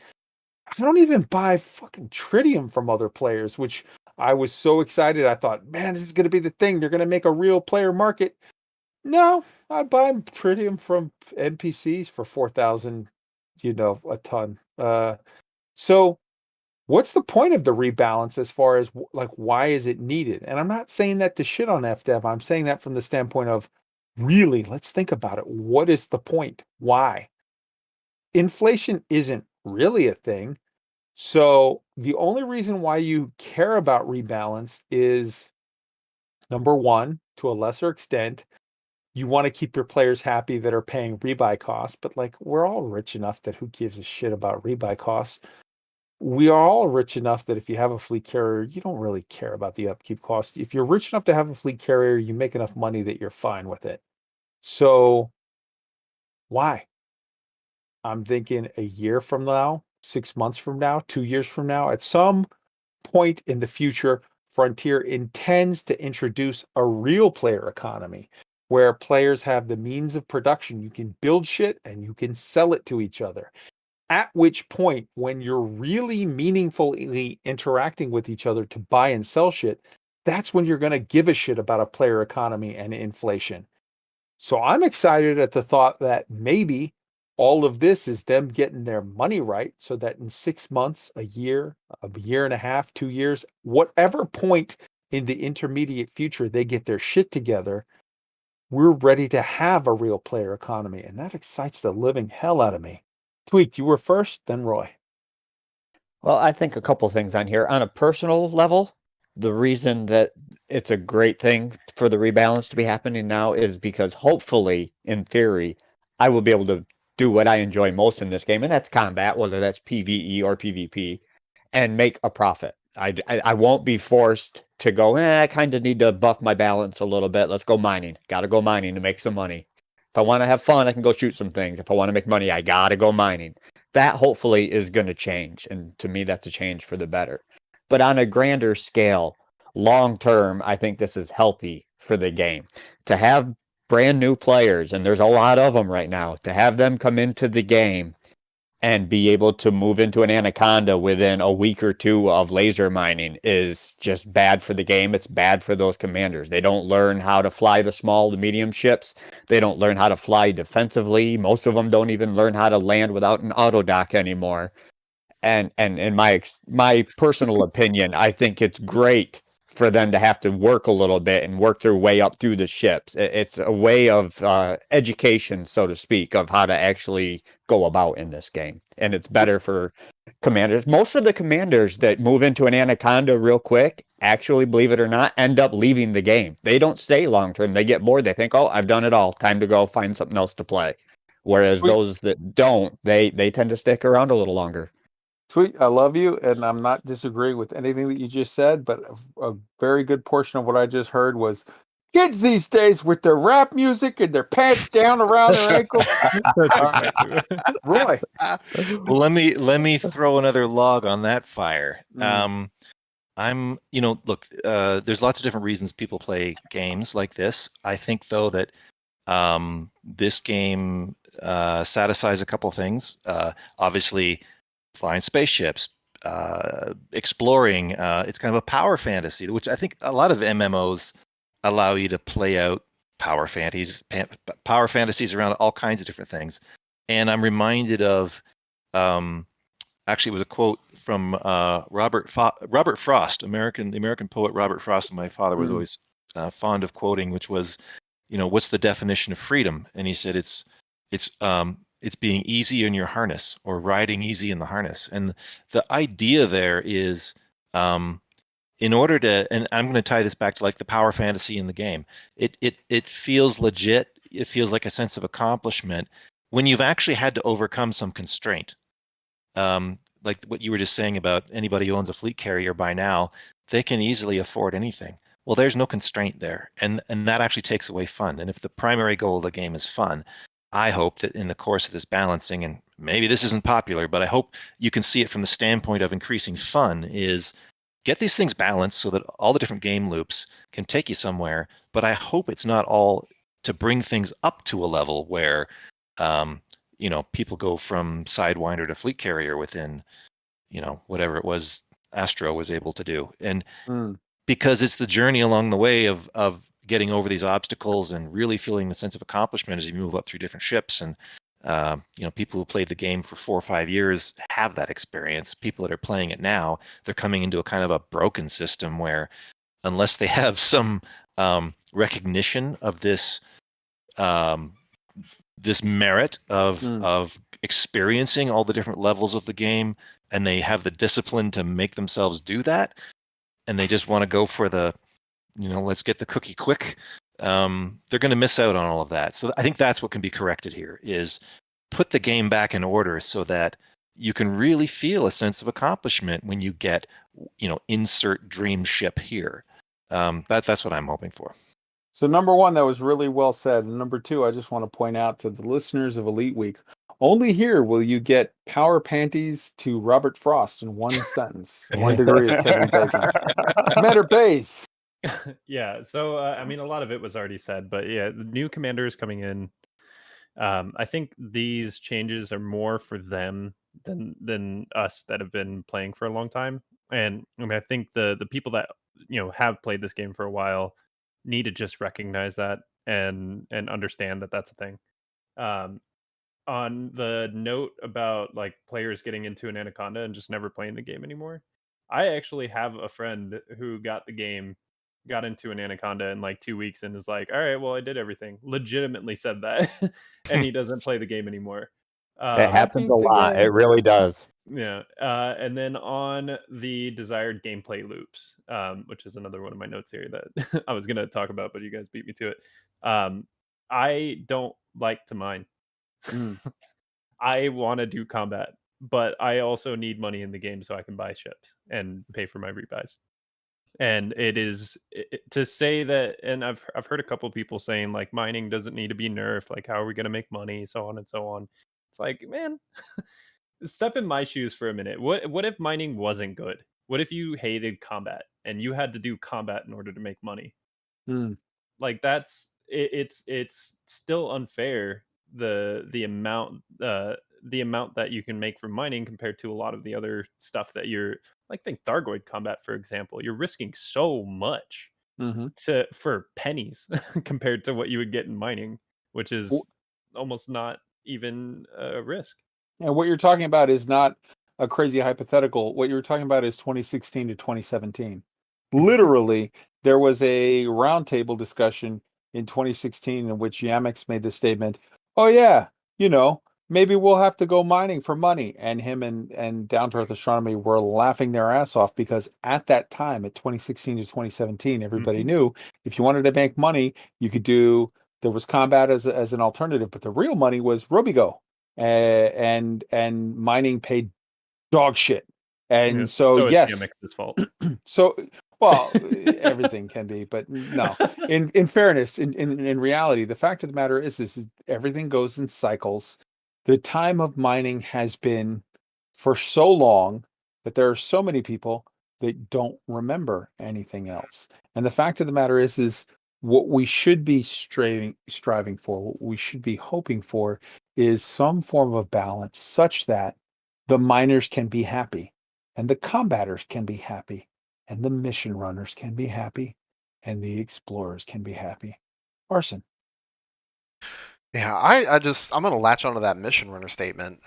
My favorite part when I started this game, because there wasn't a money meta back then. Like the money meta was getting a trade route that actually maintained supply for 1,000 credits a ton of profit, assuming you weren't okay trading slaves. And as a result, I enjoyed mission running a lot, and I am looking forward to not just the combat rebalance, because I love combat. I do it like, once every 30, 45 minutes, I'll kill a ship that's killing me or attempting to kill me on my mission running. But I want to see the step after combat when they do mission running rebalances, I hope, because the low end scale is still, it needs a little bit of love. Roy? I think another reason for balance is that, it's been said earlier in the show, and we've said it numerous times before, and it's not even a unique thought about this game, that how awesome the community is. And a lot of people log into this game to hang out with their friends on top of flying spaceships and doing all this other stuff. And I guess the double-edged nature of that is it covers for a lot of inadequacies of the game. Like if you didn't have a community to hang out with, if there wasn't all these player-generated events, if there wasn't all these player-generated third-party apps, holy cow, like would the game actually stand on its own?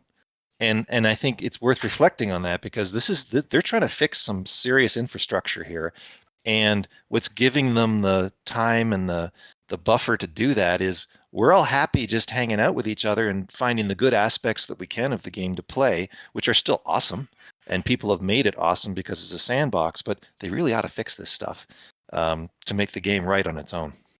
100%. We are so crazy over time, so we're just going to jump right into the feedback section. Roy, get it started. Yeah, okay. So quite a bit of feedback from last week. Let's kick it off from Bill Barnes today. And this, I think, was in relation to some of the stories about the Alliances. Alliance being Space Canada. Brilliant.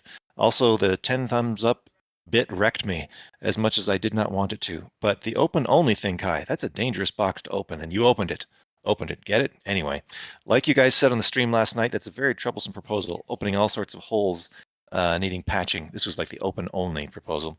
I don't think it's the way to go, but I definitely would play more if there was a consensual PvP mechanic, only at stations or similar. I'm pro BGS open-only, but that also leaves problems where you can block landing pads and stuff. And only one large landing pad and a rescue megaship. And, well, there's just so much bad that can happen. It's an amazing undertaking, and many would not be happy about it. I got friends who probably quit the game if it was open-only. Realistically, I don't think it's going to happen. Not enough incentive for FDev to make that change anyway. BGS only and power play, though, is a more realistic proposal.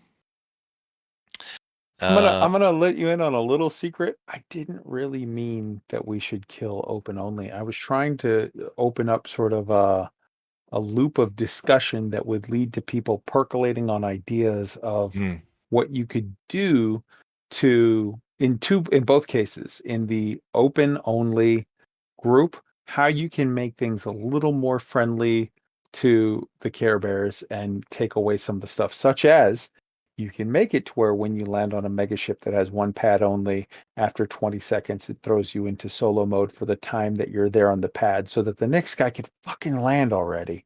And also for the solo players, what you can do to bring in aspects of whatever. It was kind of a disingenuous argument. It was about the idea of like getting people to think about more stuff. Mm, But mm. yeah. All right. Go ahead. Cool. Next. Tweaked, you're up next. Okay, good. Tweaked, you're muted. I believe Tweak had to step out. He just said he's good now, I think. Nope, I'm here. I'm He's here. good. The siren should be Everybody done. else can take a shot. We have another unintentional mute. Go ahead, Tweak. Fair. Well, the siren was going off, so either there's a fire or we're under attack. It's 2020, so who knows? But I think we're good now. So, okay. Next piece of feedback is back to the mud. I have a couple of points on the CG FSD debacle. I do think that the level to get to the FSD was set too high and that the delivery side of it was badly thought out, as it did give those with direct access to the fleet carriers a substantial advantage. That said, changing the rules after the CG has already concluded was not a good way to address those issues. I think Kai, we're getting feedback through Kai. Can you grab that, Arson? Done. Okay. Keep going, Tweaked. All right. Not my fault, just say that.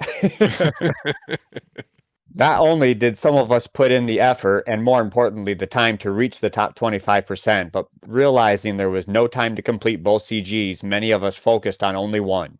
Speaking for me, I could have easily been in the top 75% of both CGs in a quarter of the time it took me to take down the 35 Cyclops I killed to be sure I completed the axe side and get one of the special FSDs. I've seen many others on the forum say the same thing. So it's not just that others got what they want, what we want, that they actually completed the CG get. It's that those that spent an hour doing a couple of deliveries and killing one Cyclops gets more than us that's really engaged with the CG. That is a bit of a slap in the face. What FDev should have done was say, we hear you and we realize we didn't think the CG through properly. So in the near future, we will offer the FSD as a reward in another CG. But as they have already said, they will give everyone in the top 75% one. A very reasonable compromise would be to give 2 to us that completed the CG in the top 25%. And yes, that would mean that those that got into the top 25 in both would get 4 of the FSDs, and I'm cool with that. Even with a fleet carrier and a group to hunt Goids with, those guys earned it. Maybe before you jump to the other part of his feedback, I think Baize wanted to jump in on this.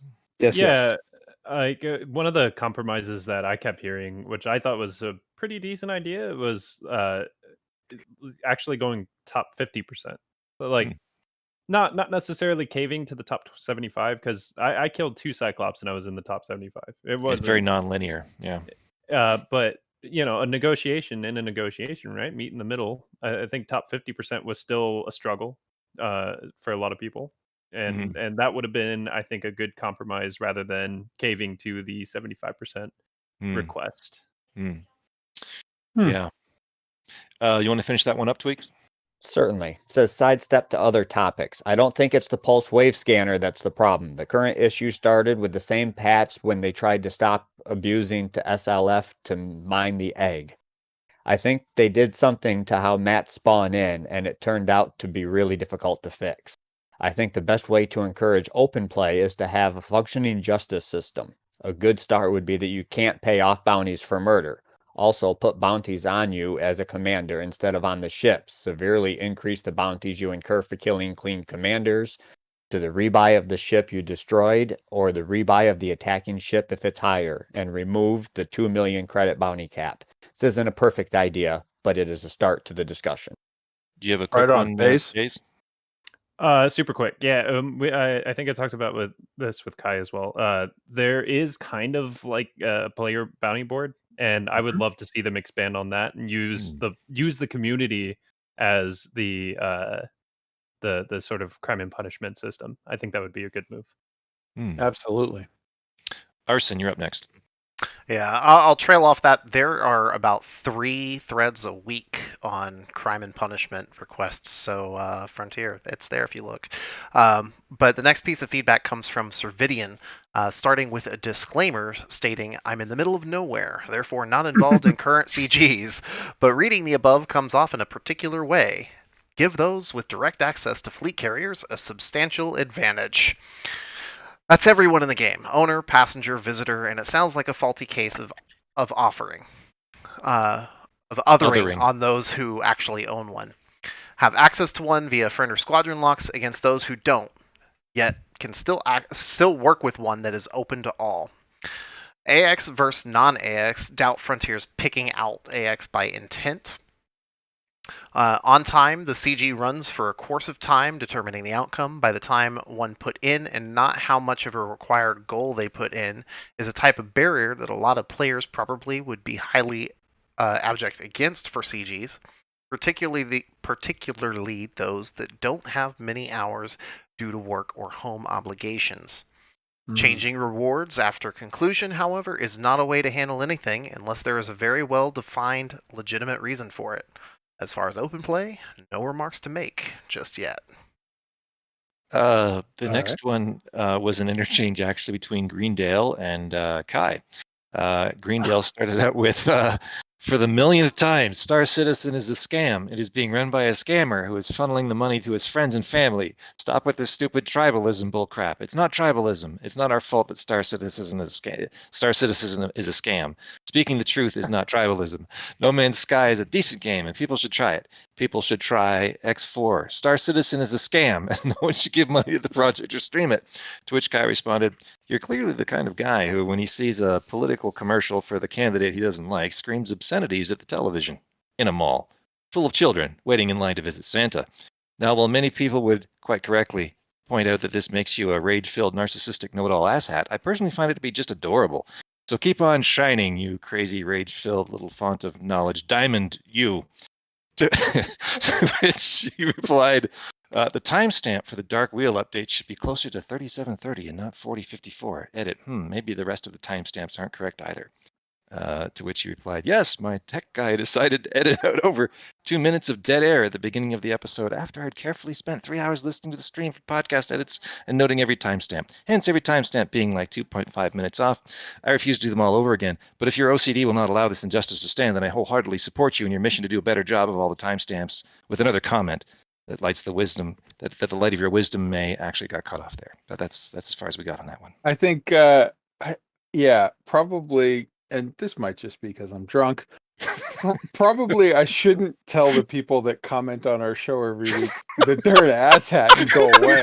But like, I don't give a shit. If it's the truth, it's the truth. It is what it is. I thought it was cute. Tweaked. All right. Abex says, in principle, I would be pro open mode only, and I agree certain things need changing to make that viable. I do not think that an immunity system would be the way to go with this, however. Even if we got it to work somehow, it's just against the spirit of the game, in my opinion. Lore-wise, this wouldn't really work either, since AI commanders are technically the same as players, and you wouldn't want those to be affected by the immunity goggle either. In MMOs, it's common to have level brackets for PvP areas worlds. I can't think of a way to translate this to Elite, but it does highlight the problem we're trying to solve. On top of that, there are no real safe areas in Elite apart from at a station.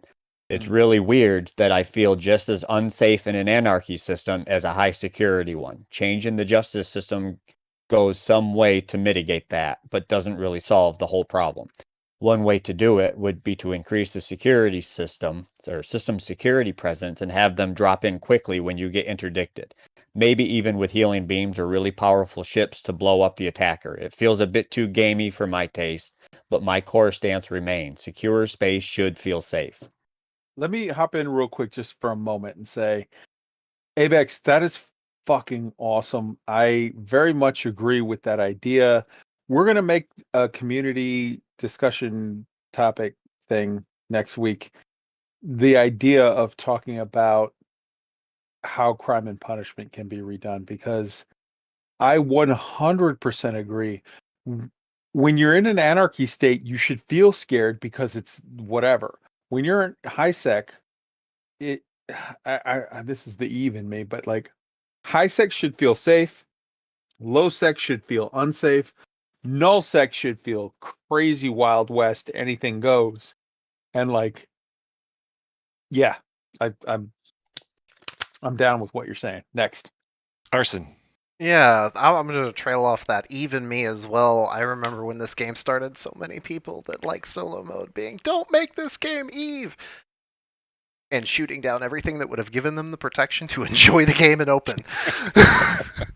The next piece of feedback comes from Mick Steele, and he states, I am a staunch believer in player with player, PWP, also co-op. To me, that is what open play is about. I play to escape psychopaths. One thing that I never hear mentioned in the open play debate is that PvPers have no real consequences for murder.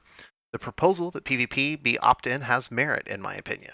Yes, it has problems, but it's a bit more obvious that someone is just being a psycho when they have to go to real effort to ruin a player's day. By the way, I just found your podcast today. It has been a major help catching up while I've been offline. I happened across the Gankers Discord channel last year, and I'm afraid Salt does make ganking worse. Many of them are paid insults, and especially enjoy targeting those who choose a differing playstyle, that is, weak ships. Thank you for going to the effort to make the show and research the facts and links. Baize, do you want to jump in there? Yeah, I just want to make a distinguish.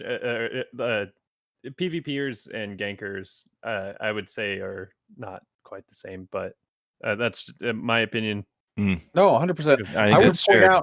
I would point out that there's actually, so a lot of people just don't understand what the word gankers mean.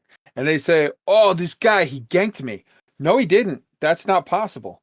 So the definition of ganker is gang kill. You put the two words together, gang of people kill you, that is a ganker. If one guy kills you, that could be one of several things. If a guy kills you and you're in a combat ship and he's in a combat ship, that's a PvPer. If a guy kills you and he's in a combat ship and you're in a fucking shieldless Type 9 because you're that dumb, or because you're in an exploration paper thin asp exploder, that's a griefer. Okay, you could say that, right, but you can't call him a ganker because by definition, it takes a gang to gang kill someone. Now, I'm not saying that griefers aren't assholes. I'm not saying that PvPers aren't assholes if they're non-consensual. But I'm saying that the game puts it in there as a thing and they're doing it. Now, maybe we could come up with more actual things for PvPers to do. If you remember a couple weeks ago when I had my whole idea where I said what we should do is do this thing where we give the PvPers an opportunity through the power play system to reach objectives and to kill people, where we've got wolves killing wolves instead of wolves killing fucking Care Bears. Okay, yeah, that's whatever, but we don't have that right now. So there's things that we want to make clear. What I consider, and this is just me, I'm not saying that this has to be what everybody considers the definition of things. You could choose to say that you don't like my definitions and you assert different ones. Fine. But I consider people that engage in consensual PvP with each other are PvPers. People that engage in non-consensual PvP quite often are griefers. People that can engage in 5 people killing one fucking shieldless Type 9, that's gankers. But let's at least get the terminology right so that we're all on the same page. Arson. Yeah, on that terminology, I absolutely want to agree there. And I will say the non-consensual PvPers in this community, unfortunately, are majority griefers. They very much love that salt extraction. I will say, though, I do dislike, and I'm not saying this has happened here tonight or even with any of the feedback that we've gotten, but one thing I've noticed is the word griefing seems to have lost its original meaning. Where it used to describe repeated, intentional, targeted harassment online and in video games. I just want to say, like, a lot of the activity in Elite, the non-consensual PvP, is not that traditional definition of griefing. It is just trolling for targets. Yeah, it's one-off trolling for targets, like you said. It's so rare. In fact, I haven't seen it since I did it to somebody that combat logged while winged with me. That you see somebody repeatedly kill somebody intentionally and targeting them in Elite. I have yet to hear of it in years. Well, and again, so now we get to another question, and this is one that the PvPers / griefers / gankers don't like. There is a very strong misconception of what the term combat logging means. Combat logging means you pull the cord on your router, or you know, intentionally, I don't even know if Alt F4 works anymore, but you intentionally crash your game. That is combat logging. And I don't do this because I run away, get away, and then laugh and taunt because I'm a dick and I have fun doing that to PvPers. But if I go to the menu and choose to log off while you're trying to attack me, and I wait what is it, like 10, 15 seconds? If I wait the time and I menu log, that is not combat logging. Frontier, and I have a picture of it, Frontier has specifically stated, that's not combat logging. That's completely legal. That's menu logging. Combat logging is when you crash your game or pull the cord on the router to force it to go off without that quote unquote menu log timeout. So semantics. There's a lot of semantics. If you're just quitting the game to get out of being killed, that's the same thing in theory. No, it's not in your theory, but not according to Frontier. Frontier has said if you menu log, that's legal. If you pull the cord or crash the game, I get that. illegal. I get what they're saying, but I'm saying in the honor of the game, Yeah, you're in saying the idea of the game. Yes. Sure. Yeah, and if you have your Bushido, you can feel however you feel about it. But Frontier says that there's A and there's B, just like when the guy comes up and says, I got ganked by this dude. No, you didn't, because one person does not make a gang, no matter how fat they are. Arson, did you have anything else to add quick? Yeah, I was just going to say that clogging while through the menu logging is definitely not against the rules. Frontier is not going to punish you for exiting the game in the intended manner. It's still a bitch move. It totally is, but I do have to say that is actually something that is utilized not really so much in, you know, the gank E versus ganker situations, because the 15-second timer is not going to save a typical fit from a ganker. Where it does save somebody from death in PvP is at the high-end scale. And specifically, let's say you have two FDLs of skilled pilots facing each other. They both know how to evade fire. You're going to see fights that can get up to 30 minutes or more in duration if they're both super good. And that kind of situation, 15 seconds with 4 pips to shields on a 6,000 plus megajoule FDL, you're going to get out through the menu log. That timer needs to be increased. 15 seconds is not enough. Go watch some of the videos of Jzod. Jzod doesn't go after little bitches. Jzod likes to go after. He's like, oh look, there's a great white. There's a great white shark over there. I'm gonna go over there and kill it. When you see his fights, the level that you're seeing with Hazmango or Jzod is such that like they're going after good players. And in those situations, you see jousting, you see crazy maneuvers, you see 10-minute long plus fights. That shit is legit. That is PvP. That is not griefing. That is not ganking. That is not anything. That is two wolves going at it. And I salute the fuck out of that. And I think that honestly, really, Frontier should do more for the combat-oriented players to give them meaning, to give them joy, to give them game loops. And I know that there's some people that get triggered whenever PvPers talk about meaningful game loop because they're like, fuck you, you're okay, I get it. But like for realsies, like as a non-griefer, I don't kill anybody in this game. But legit, if Frontier were to do more with what we're going to talk about next week with the bounty hunting loop, to actually say we're going to set these wolves after the other wolves, or if they were to do stuff like what we talked about a couple of weeks back, where there was some kind of just the way Eve has what they call faction warfare, where it is PvP/PvEers who are engaged in a game loop of, which is basically like power play, but it gives them these incentives to fight each other. If Frontier did more to actually give those guys something to do other than butt fucking Care Bears, you would end up with, as a side effect, less butt fucked Care Bears, which I think we can all agree would probably be a good thing. Baize. Two events that I want to point out: Bridging the Gap, and more recently the Imperial invasion of the Fed space. Hmm. Those two in-game events.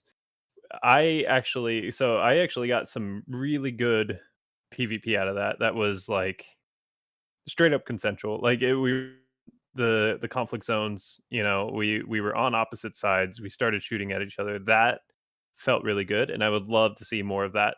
Nice. Yeah. Beautiful. Tweaked. Read the last point. Tweaked, you're muted. All right, Arson. guys. Oh, there you go. We got one more piece of feedback here from Commander Audaxius. Says, I think it's clear that solo is a critical part of the game in order to create an accessible experience for players of all types, especially casual players that want a single-player experience. That being said, all the conversations I've had with other players over this week have all boiled down to this debate being a matter of player incentive instead of the matter being open versus solo. More intense consequences from ganking paired with more effective tools and incentive to hunt gankers would create a dynamic player-led sense of security that could actively encourage more participation in open and establish a new meta in the way players approach the game. Namely, it would be open is the best way to play because players can generate risk and mitigate that risk for other players effectively. As it stands, the game mechanics are far too in favor of the rampaging psycho and a Fer-de-Lance as opposed to anyone else who wants to establish secure zones for other players.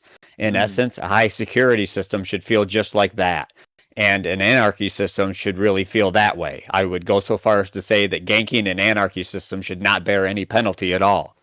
The notice that pops up when making the jump to an anarchy system should raise the hair on the back of your neck if Elite is going to live up to its full potential that it could.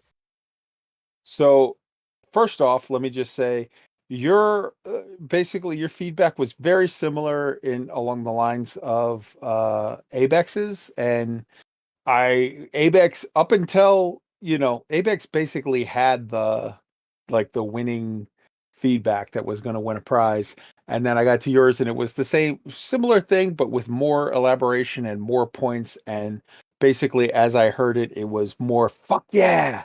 And so, yes, we're going to use that as a main discussion topic. Next week, we're going to talk about really a rework of the crime and punishment system in a very cool, in-depth way. And you win the internet. I told you in the comments, you win the internet this week. So, Commander Audaxius, hit me up later on, either tonight or tomorrow. It might not be a good idea. I think I'm going to pass out. But tomorrow, I'm going to get you a code to the Miguel Johnson album, something of the something. It's called the Artemis. It's a really awesome album. I'm just drunk. Station Artemis or something. So I'm going to get you. You won that prize. You win. So I'll get you the code. And you go enjoy that fucking amazing album of really, really good Miguel Johnson music. All right. It is time for State of the Game.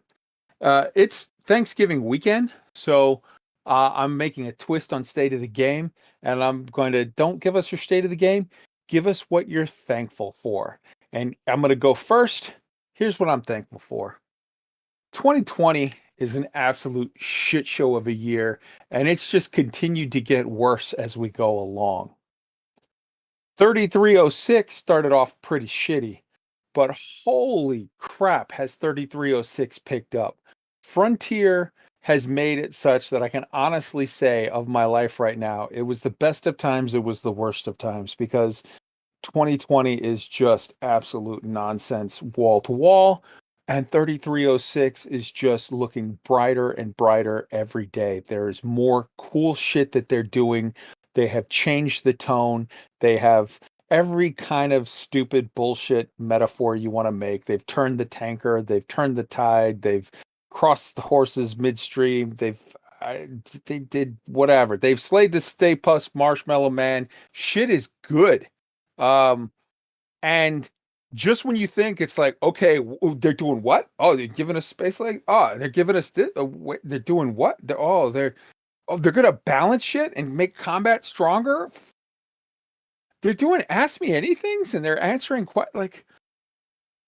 I don't know what to say. Every day they keep doing stuff, and you're kind of like, it's already like, hey man, you get Angelina Jolie, and you're like, awesome. And then they're like, oh, by the way, would you like Lucy Liu as well? And you're just like, wait, what? I'm beyond fucking. I can't even take it anymore at this point. And yet every week I tune in, and then the next week they're like, oh, by the way, here's another piece of cake. Enjoy it. So I just am thankful for not only this amazing community, but legitimately Frontier Developments, the community team, the devs, what they're putting out, the whole 9 yards from beginning to end.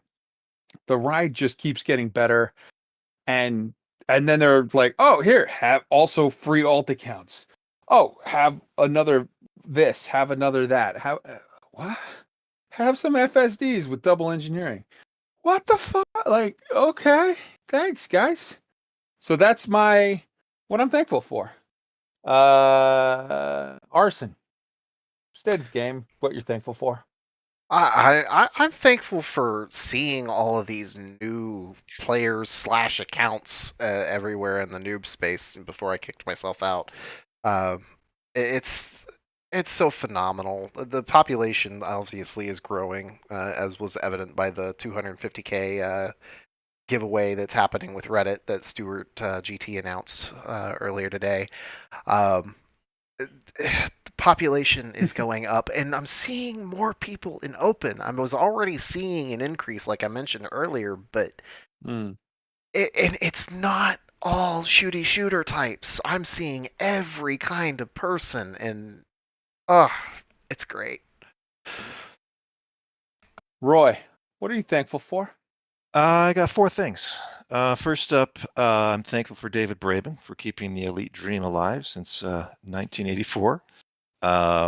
Second, I'm thankful for the elite community, specifically the discords of Loose Screws Network and Elite Week, for giving me awesome places to hang out during the crap show of 2020. I'm thankful to the whole Elite Week crew and audience for making my Fridays super fun. And Kai, to you for being a driving force in the community and inviting me onto the crew. Oh my God, I'm thankful for you guys. I was an asshole. I forgot to say that. Thank you. Tweaked, what are you thankful for? Well, what I'm most thankful for is being able to speak, first of all. The friends that I've made in this game. I've been playing this game for 2.5, 3 years, and I've made some lasting friendships that translate to the real world as well. We're not just friends in game. We actually communicate outside of the game and make sure we're all okay and all that kind of stuff. I mean, some real lifelong friends that I've made. Thankful for the listeners of Elite Week, the podcast listeners, the YouTube watchers, the Twitch watchers. This game, this community couldn't be any better. And yes, Kai, couldn't thank you enough for bringing me on a podcast such as this and the awesome party we have every weekend. Just what a great time we have. Thank you, man. I forgot one last thing. I want to throw it in there before we throw it to the guest. I'm thankful for also my man over at the Fatherhood News. He did he roasted the shit out of me earlier in the week with this funny thing where like I was some weird like attention hog guy with a sequence like outfit and a big low temperature diamond crown or whatever. It was fucking hilarious. I loved it. For sure, keep taking the shit piss out of me. It's great. Commander Baize, what are you thankful for? Same. Yeah, same. Everybody said everything. Well said.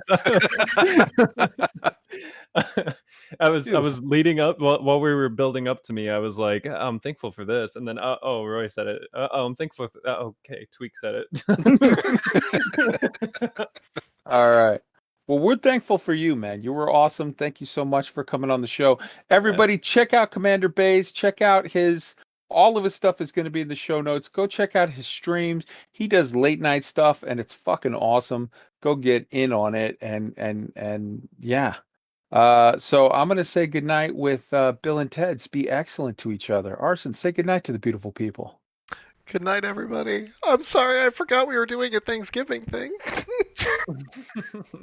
Roy, say goodnight to the beautiful people. Fly casual, but stay dangerous. All right, Tweaked, say goodnight. Thanks for spending a few hours with us, everybody. Now go watch The Mandalorian, because that shit was amazing. And also check out fucking my girl, Boss Lady B. Boss Lady.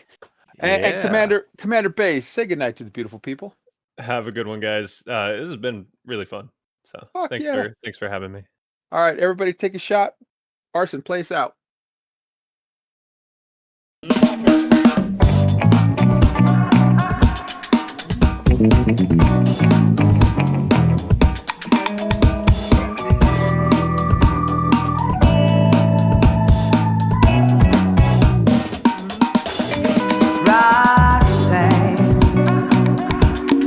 You don't have to put on a red light. Those days are over. You don't have to sell your body to the night. Roxanne, you don't have to wear that dress tonight. Walk the streets for money. You don't care if it's wrong or it's right.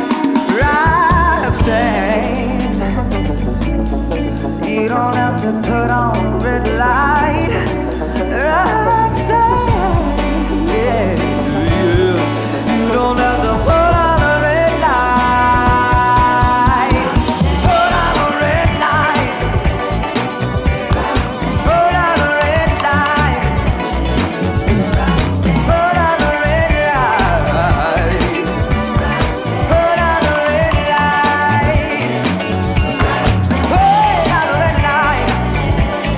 You don't have to put on a red light. I loved you since I knew ya. I wouldn't talk down to ya. I have to tell you just how I feel. I won't share you with another boy. I know my mind is made up, so put away that makeup.